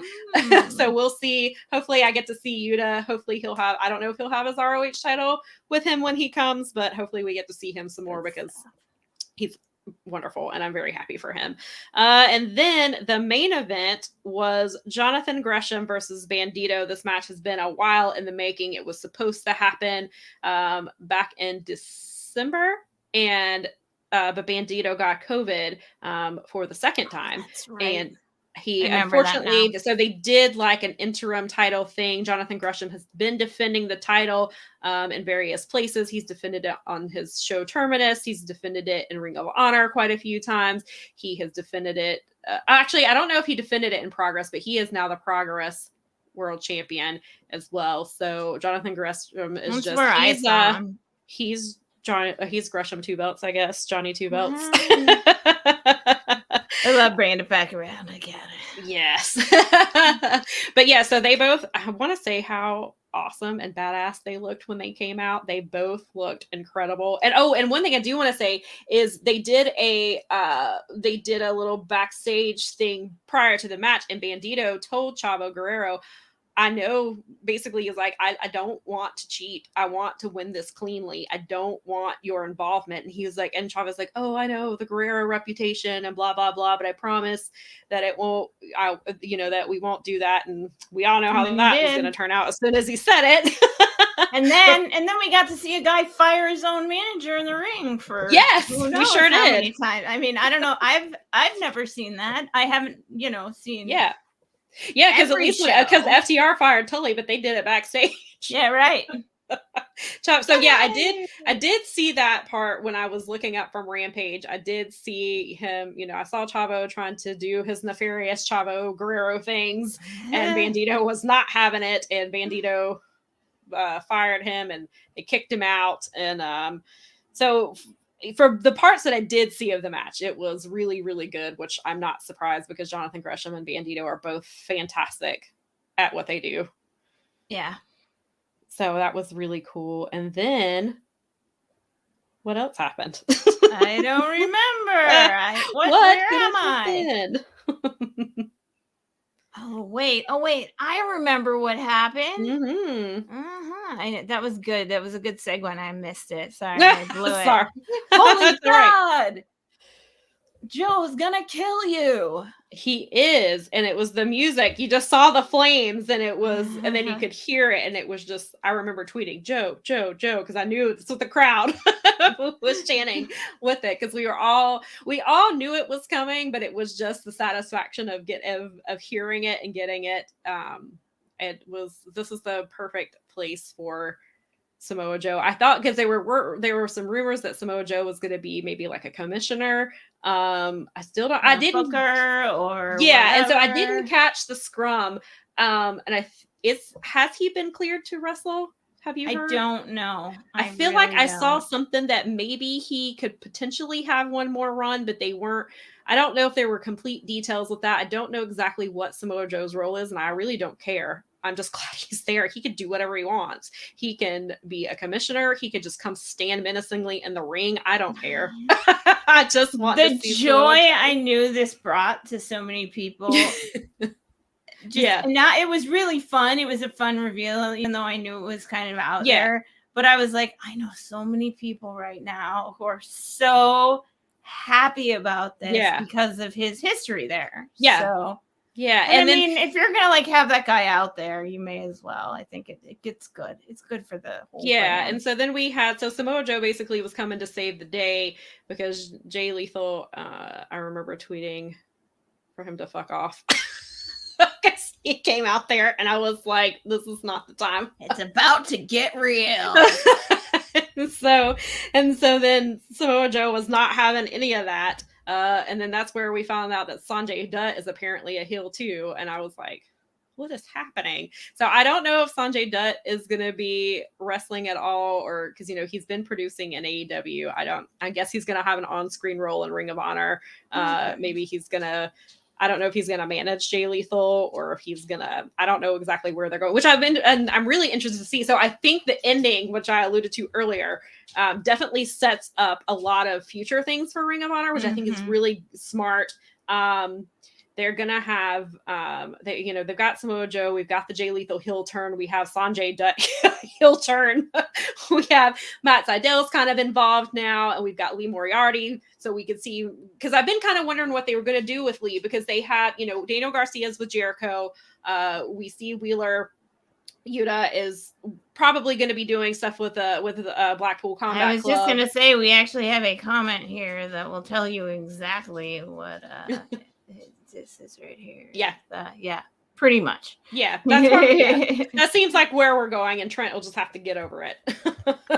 Trent will get over it. Trent has other things to deal with. So I don't know if that means, does that mean Wheeler isn't in Chaos anymore if he leaves best friends? Well, I don't. I guess I'll have to ask somebody needs to ask Okada. Well, Rocky's his best friend, so that's our best. So Rocky, let us either Rocky or Okada, because they were saying Okada's not watching, but I mean Rocky, it's possible. Who knows? We'll find out. We'll get an answer one way or another. But yeah, so they're leading up with the cool stuff. They've got the Ring of Honor Hall of Fame that they're doing, which is CM Punk, Danielson, the Briscoes, and Joe. Is it Joe? I believe Joe was the fourth one. Yeah, so, I can't. I'm not gonna lie. By then, I was ready for bed. And so people were saying, they were wondering if we were gonna get. Before Samoa Joe came out, they wondered if we were going to get Punk and Danielson because they're going to be in the Hall of Fame. They obviously were in town. CM Punk was. I know he was I believe he was at WrestleCon doing some stuff. So, but even without them there's plenty of stuff leading to that. And people are wondering, are we going to get Samoa Joe and CM Punk again later on? Are we going to get Danielson versus not CM Punk, but Danielson versus Samoa Joe? Is Claudio coming? Because some people have made the comment, well, why would you go from WWE to ROH when you've had thousands of fans, and ROH isn't going to be drawing that many people, and you could go to AEW. But I was like, I think Claudio might just be happy.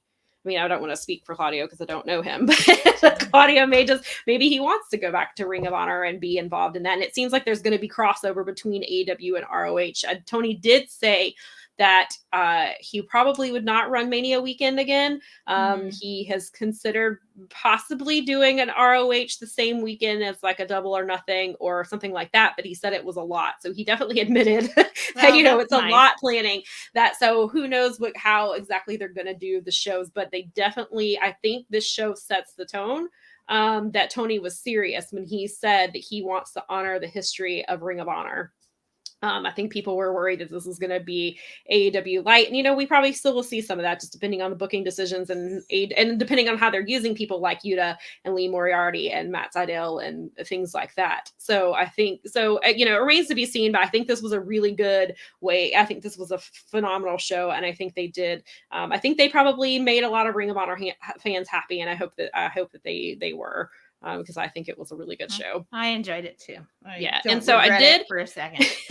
So I forgot so after all of this, I got my Rampage recap in. I was like, I can get up, I can breathe. I literally got up and did stretches because I was been sitting in the same spot for hours. So I did some stretches, went to the bathroom, got some snacks, got some water. Well, I had my water the whole time, and then I was like, oh my God. Impact is on.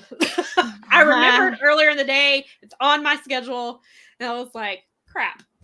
And I was like, well, Joey Janella Spring Break Part 2 doesn't start until 1 a.m. Let me just see if Impact is still on. Well, Impact was on. So I turned it on. I maybe saw I don't even think it was half the match. I saw the latter half of PCO and Josh Alexander. I sort of paid attention, but I was also trying to get situated from everything else.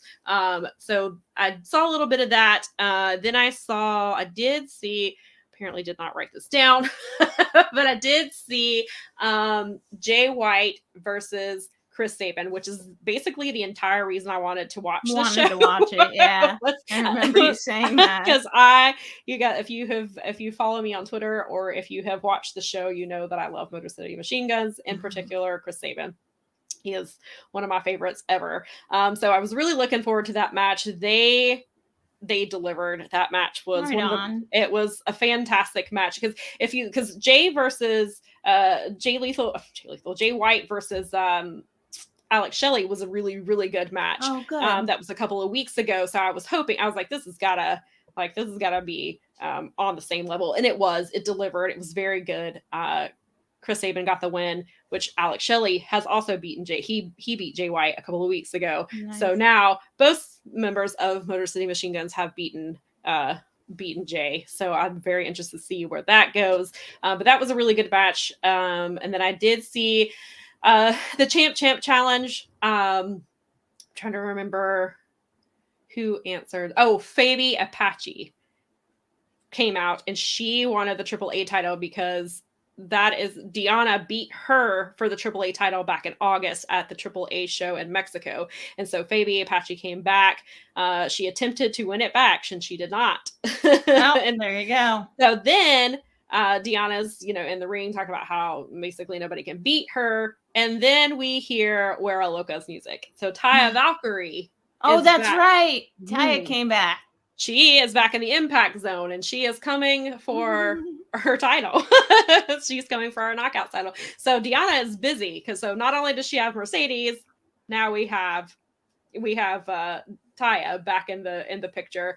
And then the main event was the Good Brothers versus the Briscoes. And I had to ask Mike Gilbert and double check. I was like, this is live, right? Like this is a pre-tape because the Briscoes nearly died an hour and a half ago. Like they literally, that match probably maybe should not have ended. I mean, it should have ended early. And so are they cool? And he's like, no, it's live. It's happening now. Oh my God. So, yeah, they put on another insane match. The Good Brothers did win and retain their titles. So the Briscoes wrestled. They had 3 different title matches, and they had a Thursday. They won the GCW titles. They had the ROH title match, and then they had the Impact title match. So they had a busy weekend too. Well, unfortunately, the Burst Room Cut guys have actually got that one on lockdown. So if you want the info, I think this bonus stuff is that on the Patreon, but I don't know. But so they'll have most of that covered. I did end up going back yesterday. And Sam went on their show and they were so nice this week because Sam didn't have enough to do. So thank you to Mike and JD for allowing me to pop on and come promote this show. And we talked a little bit about women's wrestling and so it was a good time and I really enjoyed it. So please make sure you go check them out. They were great. And I had a lot of fun. So please go give them some love too. And I actually did go back and watch most of Impact yesterday in between WrestleMania and Mission for Wrestling. WrestleMania went on this weekend. So in between that, I got a little bit more. No, that was between Effie's Big Gay Brunch and MPW. Yeah, I think that's what it was. So sometime yesterday. Is that the Bangers one? Huh? Yeah. Well, no, we won't do that one yet. Not yet. Because we're about to go to, I'm going to take it back to Joey Janella's spring break. So Friday night, so after Impact ended, Joey Janella's spring break part 2 came on at 1 a.m. And there was a very specific reason I watched that show. We did get some interesting stuff like Matt Cardona versus Dirty Daddy, who came out with Missy Hyatt. So that was really cool. Let's see here. I believe Dickinson got the win. Biff Busick was on this show against Tony Deppen. We had Speedball Mike Bailey versus Jordan Oliver on this show. That was a really good match. And then the entire reason I watched this show was for Effie versus Suzuki because Effie is one of my favorites. Suzuki is one of my favorites. I knew that this was going to be a lot different than what Suzuki typically does. And that was part of the conversation that Effie and I had. And the article that I wrote was basically, why did you want to wrestle Suzuki? And we talked about, because some people, like when I saw the match, like my friends and I were super excited, but apparently Effie got some backlash because, you know, Suzuki only gets X number of matches when he's in the US. And they were like, why is Effie getting one of them? Like why would anybody want to see that? And they think because Effie he's flamboyant, as he told me in his when I asked him, I was like, how would you explain yourself to people who have never seen you before? And he said, I'm aggressively gay. Yeah. That's part of it. And so I guess Effie is he just does whatever Effie wants. He's a button pusher. So I think that the people in the beginning were just like, they didn't think basically Effie deserved this match, which I think he proved a lot of people wrong. He did deserve the match. It was something that, and like he said, that they are more alike than they are different. They're both very violent men, but they don't have to constantly have their chests puffed out. They're very confident within themselves and what they can do, but they enjoy the silly things. And we were talking about how there's such a dichotomy. Wrestling is very violent and is aggressive, but it is also very silly. And there's a lot. It's very silly. And so Effie plays with that a lot just in general. And I think that, you know, Suzuki does too. We've seen Suzuki where he just comes out and he just straight up murders people, but we've seen, you know, the Toru Yano matches. We've seen him do a variety of silly things. There's like the gif of him riding down the ramp and on a bicycle. Like, so we've seen, so I think Suzuki, there is this perception, and that's kind of what Effie alluded to. He was like, you know, these people are wanting to face him and they're wanting to show like that they are worthy of being in the ring with him, and they meet him with this reverence. And he was like, screw all that. He was like, he's coming into, you know, my world. I want to show him, you know, a different side of, you know, of an opponent of wrestling. So I really enjoyed the match. It was fun. There was Effie did do a titty twister. Suzuki. Then he bit one of his nipples. Nice. So there was some silliness. It was funny because Effie was he was chopping Suzuki, and Suzuki's like, that's it. And then Effie was getting chopped, and he told him, he was like, hit me harder. And just, it was really fun. It was a lot of fun. He kissed Suzuki, which Suzuki was not really a fan of, but I don't think it wasn't like in a distasteful way. I think it was just like, how dare you think that you can do that? Like, how you don't dare get to kiss Minoru Suzuki. Right, exactly. It was more of that, like, how dare you even try? You type of thing. And it pissed him off enough that Suzuki ended up winning the match. And so the main event I won't get into because it was just really freaking long. It was the clusterfuck, which is what Spring Break is known for. Oh, is that the there were 47 people in this match. Is that the one that Jonah Sapp and yes. Salcedo ended up in? Yeah, okay. It was. So this match started, I went back and looked at my tweets because I was telling Matthew about it yesterday. That was like, when you get to this match, it's long as hell. And he was like, and he said last year's was really long. So I can think that's kind of their thing. And it's late, it's the middle of the night. They're just doing whatever. They're getting people paychecks. They're having fun with it. Like, it's not anything serious. It's just, it is what it is. So it started at 2:19, and my last tweet about it was at 3:46 a.m. No, thank you. So Janella put himself in it because he's like, nobody respects me. I'm going to enter it myself. So the second entrant was Buff Bagwell. Which is great because if you're following Buff Bagwell on Twitter, he has been a delight, and he's living pretty good Twitter. Yeah, follow. He's been living. He moved in with DDP a few weeks ago. He's trying to get some help. He's doing so. Part of his thing is, from what he said, because people were like, "Is this really Buff?" And he said a couple times that it is him. It's no longer his people, because part of his recovery is, I guess, that he needs to interact directly with people. And I think that's really helpful because I think it makes him feel like he realizes how much people love and support him and want him to do well. And so I think, being able to come to not even just to be in the spring break, but he got to go to WrestleCon and he got to meet his fans and he got to sell merch and things like that. So I think it probably made him feel like, people still want to see him and they want him to do well and they want his recovery to go well. And then we learned that, Buff is for everyone. He's very, he basically was talking about trans rights. He was talking about sex workers and how, it's valid. And he was just talking about all of these things. He seems like a very supportive person. And I think a lot of people, especially to see somebody from that era of WCW when there was a lot of toxic masculinity, to kind of see somebody like Buff having these opinions and having these supportive things. So it's really cool to see. So he was not in the match very long. He did come out on a crutch, so I think there are some health issues there. The match, he was really in the match like maybe 30 seconds, but you know, he got a payday. Everybody got to see him. It was fun. So it was cool. So Joey basically did like Brock Lesnar in Royal Rumble, where he just ran through everybody. Everyone. like, yeah, they were like lasting like no time. And then he got to Juicy Finau and Sam Stackhouse, who were two really large dudes. They stayed in for a while. We saw Rhett Titus, who had just lost his title. And so now he's on the same card with the man he lost his title to. Then we had the Invisible Man, which I know a lot of people don't like, but it's hilarious to watch these people fight an invisible wrestler. Rhett Titus did a really good job with it. He really played it up. It was fun. He got thrown over the top rope by the Invisible Man.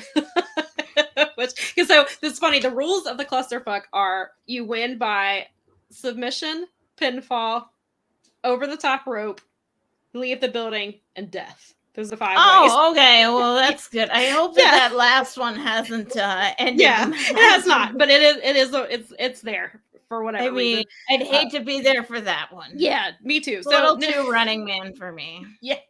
So Ninja Mac, surprise, was in this too. Where did he come from? Yeah, Jimmy Lloyd was in it. There was some guy called, this was the one. So Joey tends to have some random person every year that nobody knows who the hell it is. Like literally people are just saying who, and not in a mean way, but just literally like, what are you talking about? And so there was somebody called Early Morning Guy Steele. Everybody was like, who is this? I sent it to my friends and they're like, who is that? I'm like, I don't know. Nobody in the comments know. When the commentary was really good at selling it. Nobody knows who he is. He lasted for a couple of minutes and then Joey eliminated him too. We got some other good stuff in there. And then we did get some women in here. Pero was there. Nate Webb, Janai Kai was there. So then we got Jazzy Yang, who is a second generation wrestler. She is the daughter of Jimmy Wang Yang. So Jimmy was also in the match a little bit later. But so we got to see Jazzy and do some stuff. So it was cool. At one point, there were 6 women in the ring at one time, and they were talking about how there was a clusterfuck a few years ago where the women, it was led by Allie, basically just beat the crap out of a bunch of dudes. And so it was kind of, they were like, God, are we getting that again where the women are angry and they're just going to beat everybody up? And they did. They eliminated quite a few men from there. And then the one person I really wanted to see in this match was Maven. Because he was announced. And so it was great. His music hit and he got a huge pop. Like he got the biggest pop of the night, probably behind Suzuki. Like his pop was really big. People were very excited to see him. So Maven was smart. He did, I think, 5 drop kicks. Wow. Then he took himself out of the match. He left. So he was the third. One of the ways to leave the match is to leave the building. And he was like, I did what I was going to do. I got the love from the fans and I'm out. So it was really cool to see. And then, so we had Sean Ross Sapp was in it. So because people were like, is this real? It wasn't an April Fool's joke. He was really in it. But the competitor behind him was Josh Barnett. Oh, Jesus. So that was fun. And then Denise came and did a run because Denise herself was not in the match, but she came and she did a run. No, she did run in and did a nut shot, right? Yeah. Hey, I'm sorry, a low blow. A low blow. I don't know if your monitor went out there. But... It did. It totally did. It was weird. So I've been trying to watch that GIF for the last 12 hours. It just won't show up. It's like John Cena. It's not there. Yeah, definitely. But so that was a fun little spot they did. Like I said, Jimmy Wang Gang was in it. The guys that got popular on Twitter for doing the Walmart matches, one of the guys, I cannot remember his name, and I couldn't understand what they were saying because they kept calling him Walmart guy. They did call him by his real name once or twice, and I didn't catch it. But so he was in it briefly, and then SGC came in and they ended up winning the whole thing. But it was fun. I know some people said it sucked. It is what it is. It's just, it's just for fun. It's not like, it's not anything serious by any means. So then I promise we're getting to the last of these shows. So thank you if you're still here. We appreciate it. Our shows generally go about an hour to an hour and a half. This one's going a little bit longer, so appreciate you. Some of you, because my sister mentioned it, and I've had that problem too. Like when I've watched Brews News, if I watch it on my TV or my phone, sometimes it won't let me leave comments. So I know my sister said she couldn't, she wasn't able to leave anything, but she's watching. Thank you. So some of you may be watching and can't leave comments, and we appreciate it. So the other really big show that I was looking forward to this weekend was Effie's Big Gay Brunch, which was yesterday it was at noon. Yay! And also, people, before Sam goes any further, I'm going to throw this. Oh, that was a good one. Maybe we should go with smaller ones for now. Let me just plan on the fly. Sam did have a meeting there with Effie this week and wrote an amazing article about it. And I'm seeing Effie at the end of the month. And I'm so much more hyped to see Effie because, kind of like, who is Effie? You did a really nice job of, because I don't think Effie is ever going to tell you who Effie is. No, I think Effie is. Come judge Effie for yourself. Yeah, exactly. I think Effie is whatever you want him to be. And I think that I'm really going to enjoy that because the love of pro wrestling is clearly there. And that was one of the things that there was a tried and true theme amongst a lot of these shows this weekend where everybody's love of true love of pro wrestling was very much what this weekend felt like it was about. And that's definitely a great representative. No matter what you think about the style or the art, that's a perfect representative. Like if I was going to send somebody out there to be like a ambassador to getting people, it seems like a flamboyant way to go, but definitely because I'm excited. I am just legitimately excited that's someone I know is on my card and just to get to know them better as a wrestler. Mm-hmm. Yeah. And even that's one of the things that Effie and I talked about was how like the collective, obviously there's so many shows, but I was like, there's pretty much something for everybody. Like you can find, like I said, death matches are not my jam, but I ended up watching 3 of them. There was tag team wrestling and there was a lot of representation. There were women, there were people of color, there were people who are, part of the LGBTQIA2 spirit, as Effie made sure to point out, that are in those communities. And it's a safe, they try to cultivate a safe space for these people. And there have been, Effie mentioned in the article, there was a GCW show that he was not at, and he heard some of the fans, I guess, were saying some really horrible things to the women and people from wrestlers, straight men. And he was like, they're not, gay men or anything. Like, it was a straight men were coming out there and like, you're not going to talk to them that way. And they made them leave. They're like, we're not going to have that here. And so GCW does get some flack. There's been some situations that have come up recently, but it looks like they're trying really hard to cultivate this community of inclusion for everybody. And they were like, we want even straight fans to be comfortable with gay wrestling and with wrestlers who are on various parts of the spectrum. Like we want to expose, like we want to give them a safe space and give them a platform, but then we also want straight fans to come in and be allies and to, build this community for all of us, which I think is what, definitely with Effie's Big Gay Brunch is trying to do. One of the things I really appreciated from commentary yesterday was they were explaining the importance of pronouns and how it's very, it's respectful to learn these people's pronouns. And if you don't know what they are, to politely ask and then try to use them. And they were like, because, we're all human at the end of the day, and we're all wrestling fans and we all should be in this together.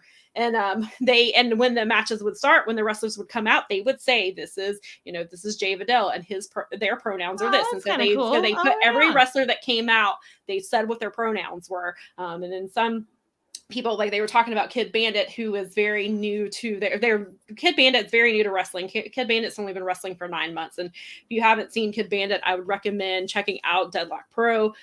They've wrestled there a few times. They've trained with Cody at the Nightmare Factory. I can't believe they've only been wrestling 9 months. And so then they're also on this journey.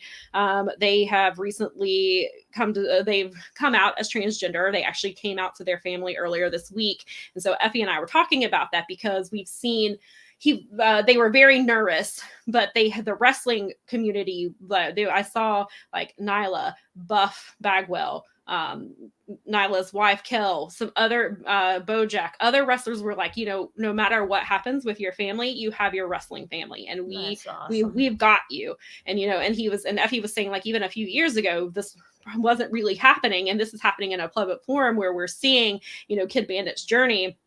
He was saying that we're probably going to see things like this more often, and now people feel safe, and so he wants within the wrestling community, for the safety to be there, because he was like, when that was one of the things we talked about, was how wrestling is such a niche fan base, but especially for people who don't watch wrestling, wrestling is seen as corny, or it's seen as fake or made up, and he was like, it's seen as homophobic, it's seen as racist, and he was like, and there's definitely that stuff going on, but we have to have these conversations to, like, we're not going to have these things where we're not going to stand for that, like, we're not going to allow that to happen. And so then he was like, and that's how you bring in new fans, is because you make them feel safe, you make them feel like they want that they're included.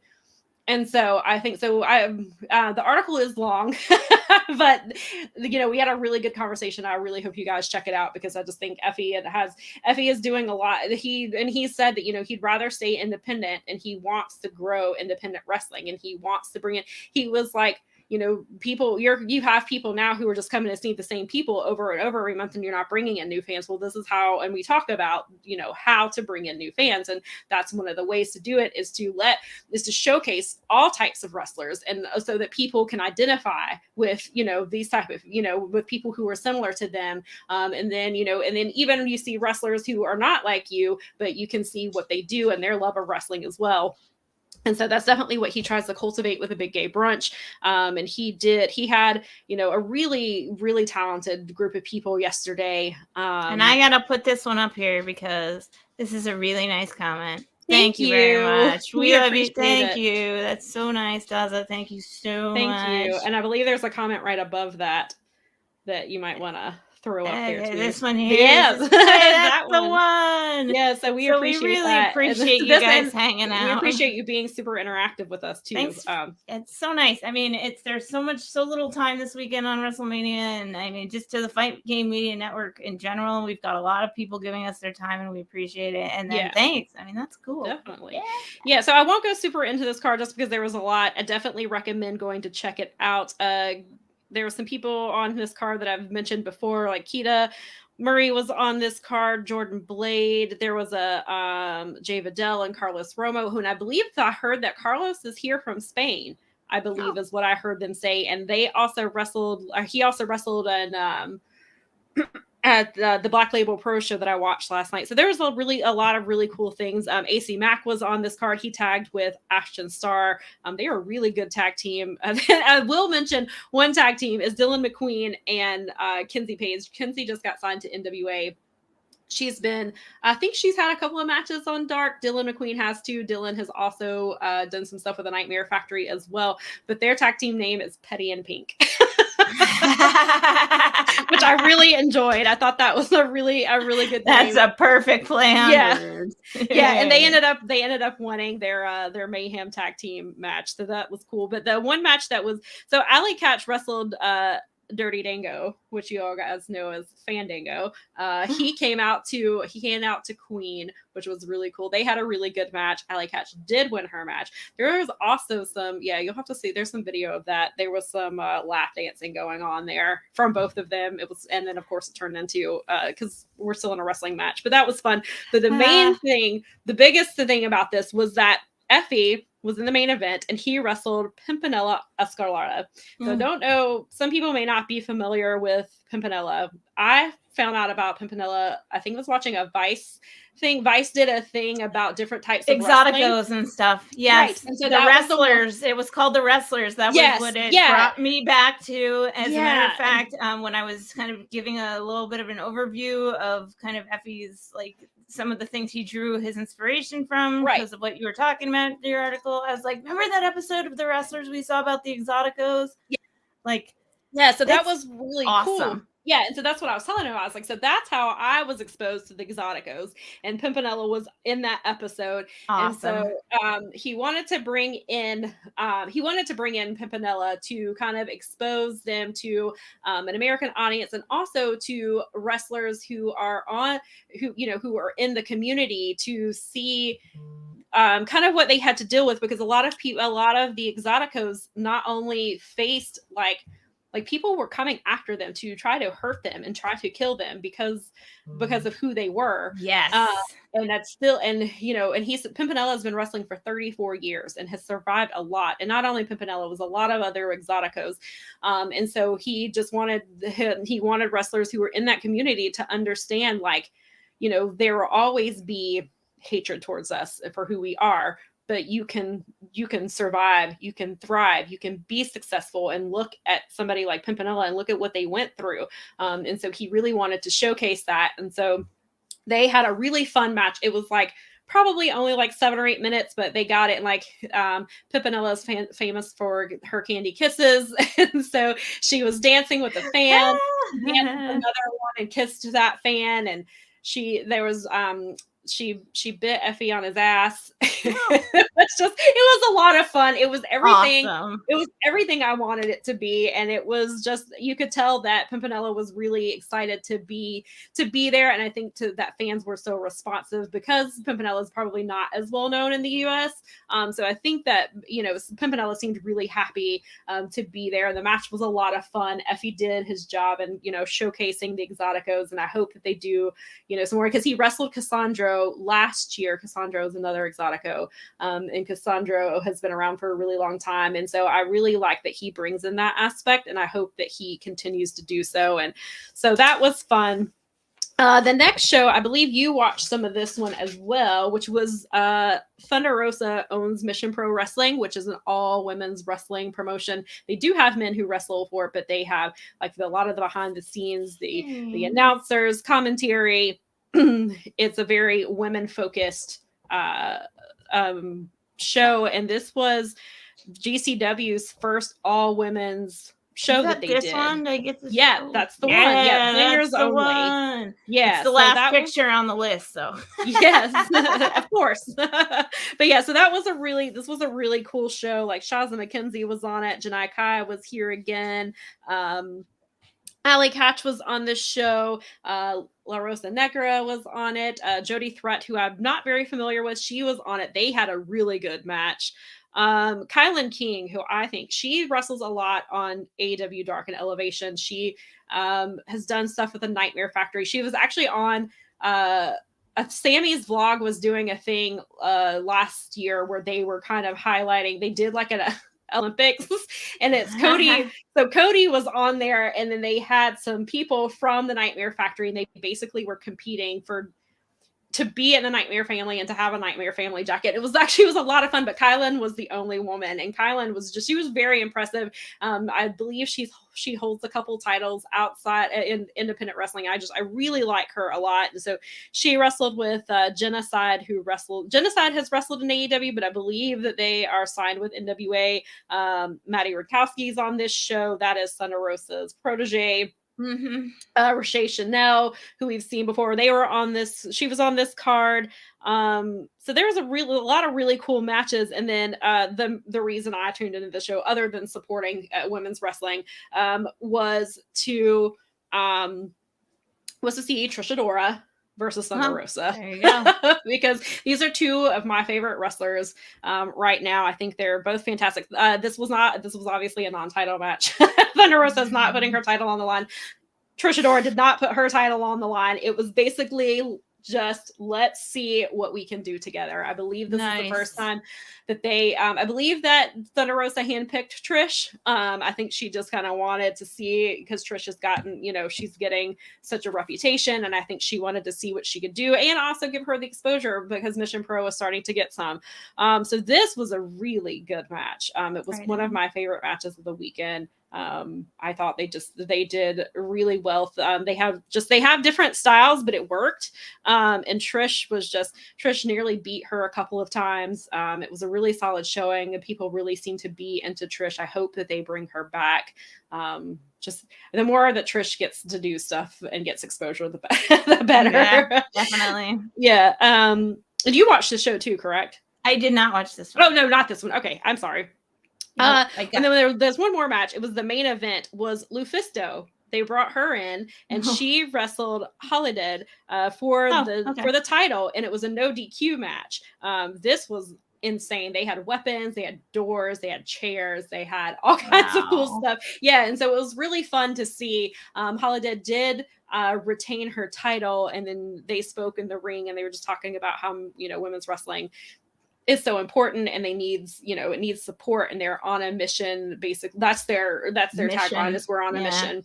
And so, and I went to there was a show last August in Greensboro, North Carolina, and my sister and I went up, and Matthew actually, and his girlfriend, I think did she come with him? I can't remember. But it was really, really hot. It was 90 degrees. It was outside. Yikes. It was so hot that my shoes were burning on my feet. It was extremely hot. But it was really good wrestling from what we saw. I got to talk to Thunder Rosa after I got a picture with her. She's wonderful, and I really am on board with Mission Pro and what they're doing. I know that someone in the comments has mentioned Shimmer and how they were bummed that there was not a Shimmer show this weekend. I also got to see Shimmer a few years ago. They did a double card with one of my Evolve shows. Here it is. Blink. Yeah, and there weren't any this weekend. That's true, but they do put on a pretty good show. That's where I saw Holiday. Okay. Shimmer, yeah.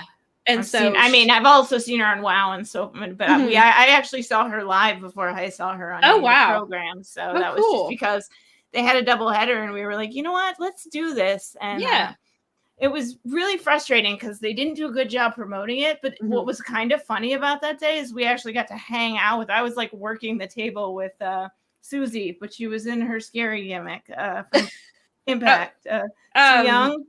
Yes, Sue Young. Sue Young, yeah, she was, and she was great. That was a great. I was like, whoa, this is different. And then, but it was hilarious because I have a picture with her because we were sitting at her merch table trying to get people to buy her merch with her. So that's awesome. So it was good. Sounds really cool. Yeah, so it was a small turnout, but it ultimately turned into a fun experience. That's really cool. So yeah, I would like to see Shimmer be involved. Hopefully next year, even if it's not through GCW, if it's through WrestleCon or just something, because obviously the more women's wrestling, the better.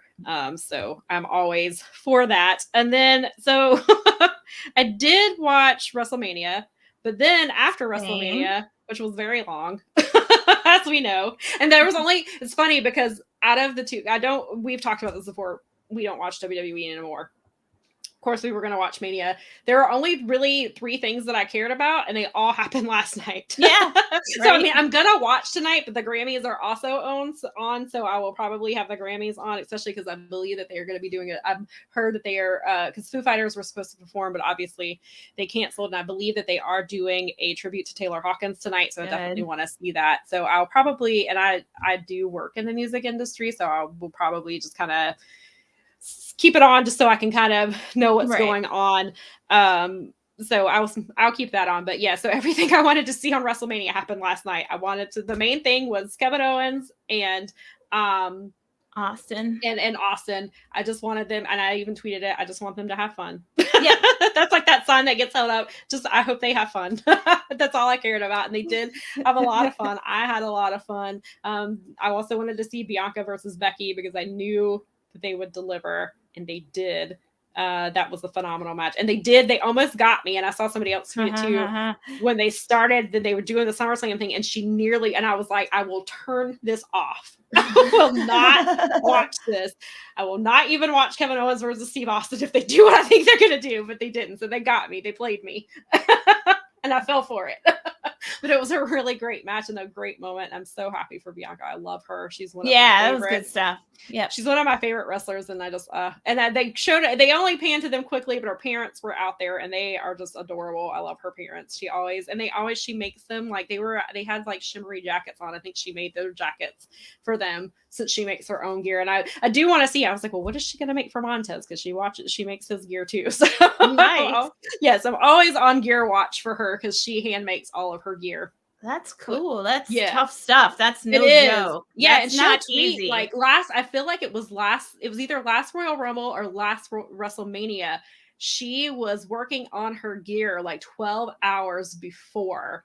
Like she looked fantastic. That's a lot of work. Yeah. I have a lot of friends who are seamstresses, but are also people who work on their own garb as well. Yeah. And that's a commitment. Right. And then she's about to go into a championship match on top of that. So, like although I bet you in a way, I bet you that's part of her process of getting in the zone, because there is something very disciplined and mindful about creating in that regard. And I think that when you get it right and you put that on and then you go out in the ring like wearing what you want to be wearing and it's working for you, I think that there is something to that. Yeah, definitely. Especially because she keeps doing it. She seems to outdo herself every time. And I really like that. And I also will say her entrance was awesome. Like I love that she had the band out there and that play her in. I thought that was really cool and it made it feel important. But that's one thing I miss about WrestleMania is I miss when every single wrestler had the really cool entrances, because now it's just like every once in a while somebody will have one. But when it used to be every single person, they had their cool entrance, they had their nice new gear that you could tell was brand new and stuff like that. So I'm glad that I was really glad to see that because it made it feel important. Like, and of course it was an important match, but it made it feel like it gave it that WrestleMania feeling that, that just kind of missing a lot now. And then the other thing that I cared about was obviously because I assumed that Cody was coming and I kind of wanted to see what he's going to do. I do like Cody as a wrestler. He's not enough to make me watch WWE full time. Nope. That will not happen. Because I love Kevin Owens and Bianca, and they are not enough to make me watch every week. But so it was cool to see Cody. I wanted to know if he was gonna I was like, is he gonna get the wrestling, the thing at the beginning, his little thing that they say, and if he was going to get that. Like, I wasn't even sure he got the music, and he got my sister said she thought the jacket was slightly different. I thought it was the exact same jacket that he'd been wearing. Everything I read and heard from the people that were following this the closest was that they were going out of their way to make sure that this time, especially when he showed up, it was his exact Cody Rhodes at AEW. Right. It's like he just walked out of that. It's like he just walked out of Dynamite. He walked away from AEW and walked right into WrestleMania. Right. This is more important. And that's, look, whatever. I'm not the biggest Cody fan in the world. I think that he was very important to all of the things that are happening, and there's no denying that. Yeah, absolutely. Like, I think he wanted to hear people calling his name again, is how that came off to me. Yeah, I see. Yeah. I think I hope he didn't just sell his soul for one more pop at WrestleMania. Yeah, I'm a little concerned that's what about it feels like. And he did box himself into a corner by not being able to compete for the AEW World Championship, and I get that. But he just and I even tweeted it last night. Like, he literally had a match of the year contender with Sammy Guevara in January. Like, he was still so I get wanting more and things like that. So but he was still, I think, in the spot that he was in there, even as the TNT, because the TNT Championship is important, and Tony has made clear that he wants it to be important. So he was still out there having bangers. So for whatever reason he went, and I agree. I hope he didn't basically sell himself out, but I hope he's happy. I hope he does well. I hope that Vince doesn't make him a mid-carder in 6 weeks. I hope that he would be at a very expensive mid-carder from what I understand. So I hope that, I hope Cody's happy. I hope Cody gets what he wanted. I hope he gets whatever it is that he's chasing. I don't know if he's still planning to run for public office in 4 years. Maybe he just wanted to maybe he'll show up in AEW before he decides to run for public office, because that was his thing. Was he was going to wrestle until he he was 40. That's what he kept saying. Who knows if that'll... I don't know how far away that is for him. 4 years, I believe. 4, okay. I believe is what he's... I think. I could be wrong. I may be completely wrong with that timeline, but I believe that's what it is. But still, it was fun. I thought that, he definitely got a really good reaction. People were super into it. I thought it was a really good match. I'm not a Seth Rollins fan. I just have never really cared for him for whatever reason. But I enjoyed the match. I thought it was really great. It was a good match. I thought Seth was a perfect opponent for him. I really enjoyed it. Obviously, it was funny though that he did the 3 crossroads because that's what he was doing in AEW before he left. He was doing multiple crossroads to win his matches. So I thought that was funny. And a lot of people wanted him to be the one to do the pedigree, and it ended up being Seth that actually did the pedigree. But yeah, so I thought that was good. It was funny. Seth was yelling, "Welcome to the back to the big time, bitch." And just, it was, and I'm sure when they do the Monday Night Raw after Mania, we're going to hear from Cody, unless they save him for SmackDown, but he's going to address, being an EVP, and he'll be, he's going to do the whole, because, it was funny because Cody talked a lot of trash about WWE and Triple H. I'm pretty sure he smashed a throne. Yeah. I had I asked last night if he brought the sledgehammer with him. When Seth pedigreed him at one point, yeah, I was like, I had a moment of, are they gonna beat him like that just because WWE? Because they're petty. Because Vince is the most petty person on the planet. There was really, when Seth gave him a pedigree, and I was like, oh, are they gonna end the match that way? I mean, I know that he needed to win. Yeah, of course, but it would be a very WWE thing to do. Vince is like a grudgy guy. Yeah, he holds the grudges. So yeah. So yeah, it was it is what it is. We'll just see. But yeah, they're going to definitely get their shots in at AEW. They're going to make the comments. He did apparently have the interview. I haven't read the Variety interview yet. I did see the clip. I did watch Summer Brews News last night while I was waiting for Black Label Pro to start, and then I had to jump out for a minute. But so yeah, I saw that Cody basically said there's no ill feelings. Basically everything that's been reported he claims is incorrect. Who knows how true that is and how much of that is company, he's going back into the corporate WWE part now. So, but yeah, so I mean, and he did say it was personal, and I was on a media call with Tony Khan right after it happened, and he didn't really say a whole lot because he was like, it was really personal. Cody and I were friends, and I think it came off to me that it hurt Tony Khan that Cody decided that he wasn't happy there. And so I'm sure that, understandably. Yeah, exactly. And, probably from Cody's side as well. Like, I'm sure there's some personal things and maybe they'll work it out eventually, and who knows, but it's a long life, and hopefully we'll see what happens. I mean, the nice thing right now is that there are no closed doors, and Tony does not at the current time come off as grudgy. So, no, he can be petty. He said some things that I'm not happy with. But there's times when it's like, there's some things that he has said about certain people that I'm not happy with, but he needs to get off the tweeter sometimes. But anyway, he does. Yes. Before we go, so I think eventually, go ahead. I was going to say, before we go, I have to finish up because I teased something earlier today about doing some statistical analysis. Oh yeah, because you didn't get it, because I did end up, after WrestleMania, I did watch Black Label Pro after that. Well, I know I'm short a few because you watched a couple yesterday that I didn't account for. Mm-hmm. And I knew this was going to be Twitter accurate, basically. But a preliminary statistical analysis of how many matches / how many hours of wrestling Sam has consumed over the past, since Thursday. Yeah. So this doesn't even count the stuff I watched Dark and Elevation, and I caught up on the semifinal and the finals of New Japan. And I didn't count Rampage. So any of those matches. Dynamite. So this is all. So I watched a ton of wrestling. Internet accurate, we'll call it. Yeah. It's not misinformation. It's WWE. It's WWE accurate when they're announcing tickets. So like they did last night. It's a kayfabe number. No. But it might be slightly more accurate because I actually was trying to tell the truth. It probably is more accurate than, because they did not do 77,000 or whatever it was last night that they said it was. All right. So the number of matches bare minimum, conservatively, Sam watched 59 wrestling matches. 59. And that's not counting run-ins and additional thingies and all the extra Yeah, and you said you didn't count Rampage at all? Yeah. I did not count Rampage. And I've watched pieces of Impact too. I think I might, because I watched backwards, like I watched what was live and then went back, and I had to cut off during Eddie Edwards and Ishii because I was going to watch something. I don't remember. I think we can confidently say that Sam has watched somewhere in the range of 50 to 60 wrestling matches. That's not, and then that doesn't even count WrestleMania either. Right. That's not counting WrestleMania. That's just what we were covering here. Yeah, and then so last night, and then like I said, last night I watched Black Label Pro, which had, where's my paper?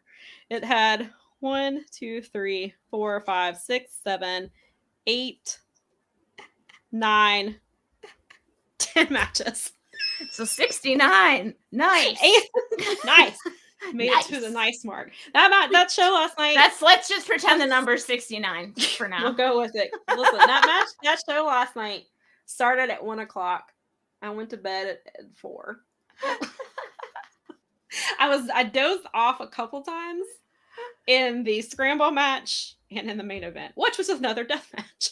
Well, here's your baseline of hours and minutes. So at a bare minimum, that means that Sam has consumed 21 hours and 38 minutes of wrestling. Oh my God. And you know how much sleep I had compared to that? Thursday, I went to bed like 38 minutes. Yeah, probably. Yes, I think Thursday I went to bed like 2:30. Was it 2:30? Maybe a little bit later. Might have been closer to 3. Friday night or Saturday morning. I went to bed at like 3:30. And then this morning I went to bed at 4:00 because I was like, man, I'm getting sleepy. My sister was like, she's like, I'm tired too. And I was like, this is the last of the collective shows. Like I've made it this. I was like, I've already made it this far. I don't want to give up with 2 matches to go. Somebody said, we'll call it 80 matches. Quitter. Yeah, 80 matches sound about 80 matches. And it's funny because I guess because the way I was consuming them, it doesn't feel like that. Right. Because they were, they were mostly 6 to 8 match cards, I want to say, and they were at least 2 to 3 hours. The average was about 8. Yeah. Like. 8 was the sort of like the average I got out of it. Yeah, that was, yeah. And some of the matches ended up changing, like with the Black Label Pro, like the main reason I was going to watch that show was because Workhorsemen were supposed to face Barbarian and Ming. And I wanted to see it. And then something happened when Ming couldn't make it. So it ended up being Barbarian versus Calvin Tankman, which was it was actually a pretty good match. Let me take that back. It wasn't good from what I saw. Miley decided that it was time to go potty. Not in the 45 minutes between WrestleMania and Black Label Pro starting. She slept through all that and would not wake up. Then we get like 3 or 4 minutes into the match and she's like dying to go outside. Dogs. Miley. So I made her. She went to the potty quickly and she's wanting to smell. I'm like, nuh-uh. I have a show to watch. It's 2:00 in the morning. We're not doing this. But yeah, so that was a good show. But anyway, so that match ended up being so I did get to see the Workhorsemen. They ended up wrestling Speedball, of course, because Speedball, like Ninja Mac, was everywhere this weekend, and Davey Richards. So that was nice. A really cool, so Speedball, and because Veda, and it was cool because Veda was on commentary. And if you're not familiar, Veda is engaged to Speedball. And so Speedball, she had said, had never wrestled with Davey before. It was their first time tagging together. It was fun. I love the Workhorsemen. They should be on TV. I will say that every time. And it was cool to see. So it was a really cool match. I enjoyed it. It happened early on. So I got to see it. Then I was like, oh, I'm so tired. But I finished it. What else was on there? Oh, Effie was on this card too. And it was funny because Phil Lindsay tweeted and he was like, it used to be that you would just hear Yellow Brick Road, but now it's got to the point where Yellow Brick Road is associated with Effie. Like when I hear it, that's what I think of because I've heard it so much. And so because I heard it and I was like, oh, it's time for it. And I think it drives me insane because they always talk through the entrance, but I think it might be copyright reasons and they probably talk over it for a reason. But I am a huge Elton John fan. And so I'm like, just let me listen to Elton. Listen to my song. Let me listen to Elton and let me watch Effie come out while I'm listening. But he wrestled Charlie Haas because 2022. Why not? So, and it's funny because he wrestled Jeff Jarrett at the big GCW shows. So apparently he's just going through and wrestling all the older talent from back in the day. But yeah, so that was Charlie Haas was very angry. I don't know why. He was flipping off everybody, flipping off Effie. And I joked because he keeps talking about how Twitter won't verify him, even though he gives them everything he wants. And so I told us that must have been why he was angry, is because he's still not verified. Makes sense. And so, yeah, so they had a nice little match, and then Effie beat him with a sunset flip. So that was cool. Warhorse was on this card. Oh, I do want to say, I saw a woman named Jessica Troy. She is Australian. I have never seen her before, and she's very good. She wrestled a guy named Kobe Durst, who I think is a Black Label Pro, not original, but I think he's a regular. But she was really, really good. I liked her a lot. And she did not win her match, but she came pretty close. They had a really long match. It was a solid 15 minutes, if not longer than that. But it was really good. I would like to see her more because she's very good. But yeah. Oh, I did get to see Tom Lawler and his shorts. I got to see the short shorts. So I was glad to see that. I was like, well, if I'm staying up till 3 o'clock in the damn Jorts accomplished. Let me see the jorts. And so he came out with Violence is Forever, and they wrestled Kevin Blackwood, Carlos Romo, and Tylos Alexander, and it was under Lucha rules. But yeah, so it was funny because Veda was talking about how short they are and they're afraid, and she was like, it feels like they get shorter the more he's out here. And I'm like, just appreciate the short jorts. Like he came out in the full out, like what he wears in New Japan. Like he had the vest and he had the boots that had the fringe on him. And then apparently I had to go I was mad because I had to go to the bathroom and I could not. And my sister, I came in there and she was like, you just missed him rip off his shorts. I was like, damn it. But Tom, so it's interesting because I believe, did I not mark this? So Filthy Tom, they are the Team Filthy lost that match, and so Tom's talking to them afterwards, and Violence is Forever turned on him. Oh, yeah, so they turned on him. Kevin Blackwood, who I guess he feuds with fairly often, came in for the save. It was a weird little thing between them, so it'll be interesting to see where that goes. But I was just excited so I got to see Effie, I got to see Workhorseman, and I got the short jorts, so I was happy. And then finally, yeah, the main event was a Texas death match. There's lots of weapons, and Levi Everett jumped from the ladder for the pin, and he won the title. And as soon as it ended, I was like, I turned it off and went to bed because I was like, it's 4 o'clock. I have to do this. I have to be up for this. I got to get some sleep before the show. I've got to go to sleep. And so all of my collective shows are done. Yay. I will go back and watch New Japan at some point. I have to make sure I got everything with Impact. I was able to time the women's matches from Impact. I did at least accomplish that. Yeah. I got all those timed. Yeah, so Mania is all that's left.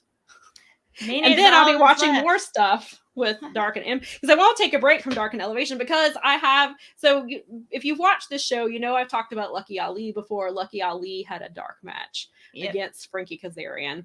So I will definitely be watching that. And Workhorseman had a match against Best Friends. I think that I can't remember if those are both Elevation matches or if one is Elevation and one is Dark. So won't be missing that. Well, the good news is that there isn't every weekend is WrestleMania weekend, and so we'll actually need other topics. Yeah, and it was it was a lot of fun. It kind of made me be accountable for them to make sure that because I'll say, oh, I'm gonna watch these shows, and then I won't go back and watch them. So it was kind of a way to hold myself accountable and make myself watch these matches. And I watched only what I wanted to watch. There's probably some things that I missed. I'm sure there's some pretty cool stuff on WrestleCon. Unacceptable, Sam. Yeah, definitely. I'm just kidding. Yeah, I have to find out. I think it's amazing. I really do. Yeah. I didn't even set out to do it. I was just like, I was like, you know what? These are the shows I'm going to try to watch. And then Garrett's like, why don't you do a live show? And then I was like, So then it just gave me even more incentive was to like watch it all, to get it all done. I'm glad this is probably a thing that only happens once a year. Next year, Next year, I'm actually, you know what? If we do this again next year, though, I'm totally taking actual accounting of the amount of stuff that you want, because I'll have to do since instead of timing just women's matches, I'll have to time every single match that I watch so we can get exact. And then you have to send me the statistics. I'll be your Elias Sporting Bureau statistical like that. Yes. Because I think that, something like that needs to be documented. Yeah. And it's funny because when I was on Brace for Impact, Mike asked me, he was like, are you timing this? And I was like, what a missed opportunity. I should have timed Live and learn. How long I was on your show. Live and learn. Yes. That's why you have to come back to Fight Game Media for all the fun stuff. And next WrestleMania. And there's still stuff tonight. We've got a Bruise News coming up later on this evening. There's more. I think there's more coin. I believe so. There's the POAP stuff, which we can, I guess, I don't know if we need to throw that back up here. I don't have it on anything. Okay. He didn't the POAP is there. If I hope somebody... it's because of the Garretts. Yes. So I'm kidding. So hopefully one of our viewers wins. That would be cool, especially since he's stuck with us for almost 2.5 hours. Yeah, seriously. We got a few more people. Thank you guys so much for hanging out. Yeah, we had a lot of fun. This ended up being way longer than we thought this was going to be an hour and a half, and who cares? So much. Hopefully you guys have enjoyed it. Hope so. But please come back for our regular shows. The ones that are not live, we generally stick to an hour to an hour and a half, depending on what we have to talk about and things like that. We only talk about the things we watch. Mostly. Sometimes we rant about things. Sometimes we tell you how great Okada is, but you know that, so you can How about that, Matt? It was so funny because I tweeted about how we love an Okada dropkick, and it got like 17 likes. Well, I was like, interact with us, but please. And that's what we always say. We love gifts. So please send us gifts of Okada dropkicks or anyone Tom Lawler's short shorts or short shorts. Yes, and we love destroyers. I don't care what CYN says. We love destroyers. I did see a couple of destroyers this weekend, so I was excited about that. Thank you. And thank you, Daza. And thank you everyone who's joined us today. Yeah. And we'll see you. I mean, Sunday nights, sometime around the 8-ish. Definitely Sunday nights. We always retweet it. That's our Powerbombshells tweeter right there on the bottom. Yes. Yeah. All right. Sam, you are my hero. Thank you. I don't know. Well, thank you. I appreciate that. I appreciate your support. I knew you had it. But yes. All right. So we're going to peace out right now. Yeah. I've got to go do real life things before wrestling. I've got to go to the grocery store. What? Eating? I haven't left my house since because I work from home. I don't think I've left my house since Wednesday or Tuesday. But it's okay, everyone, because she was watching wrestling. Yes. It's fine.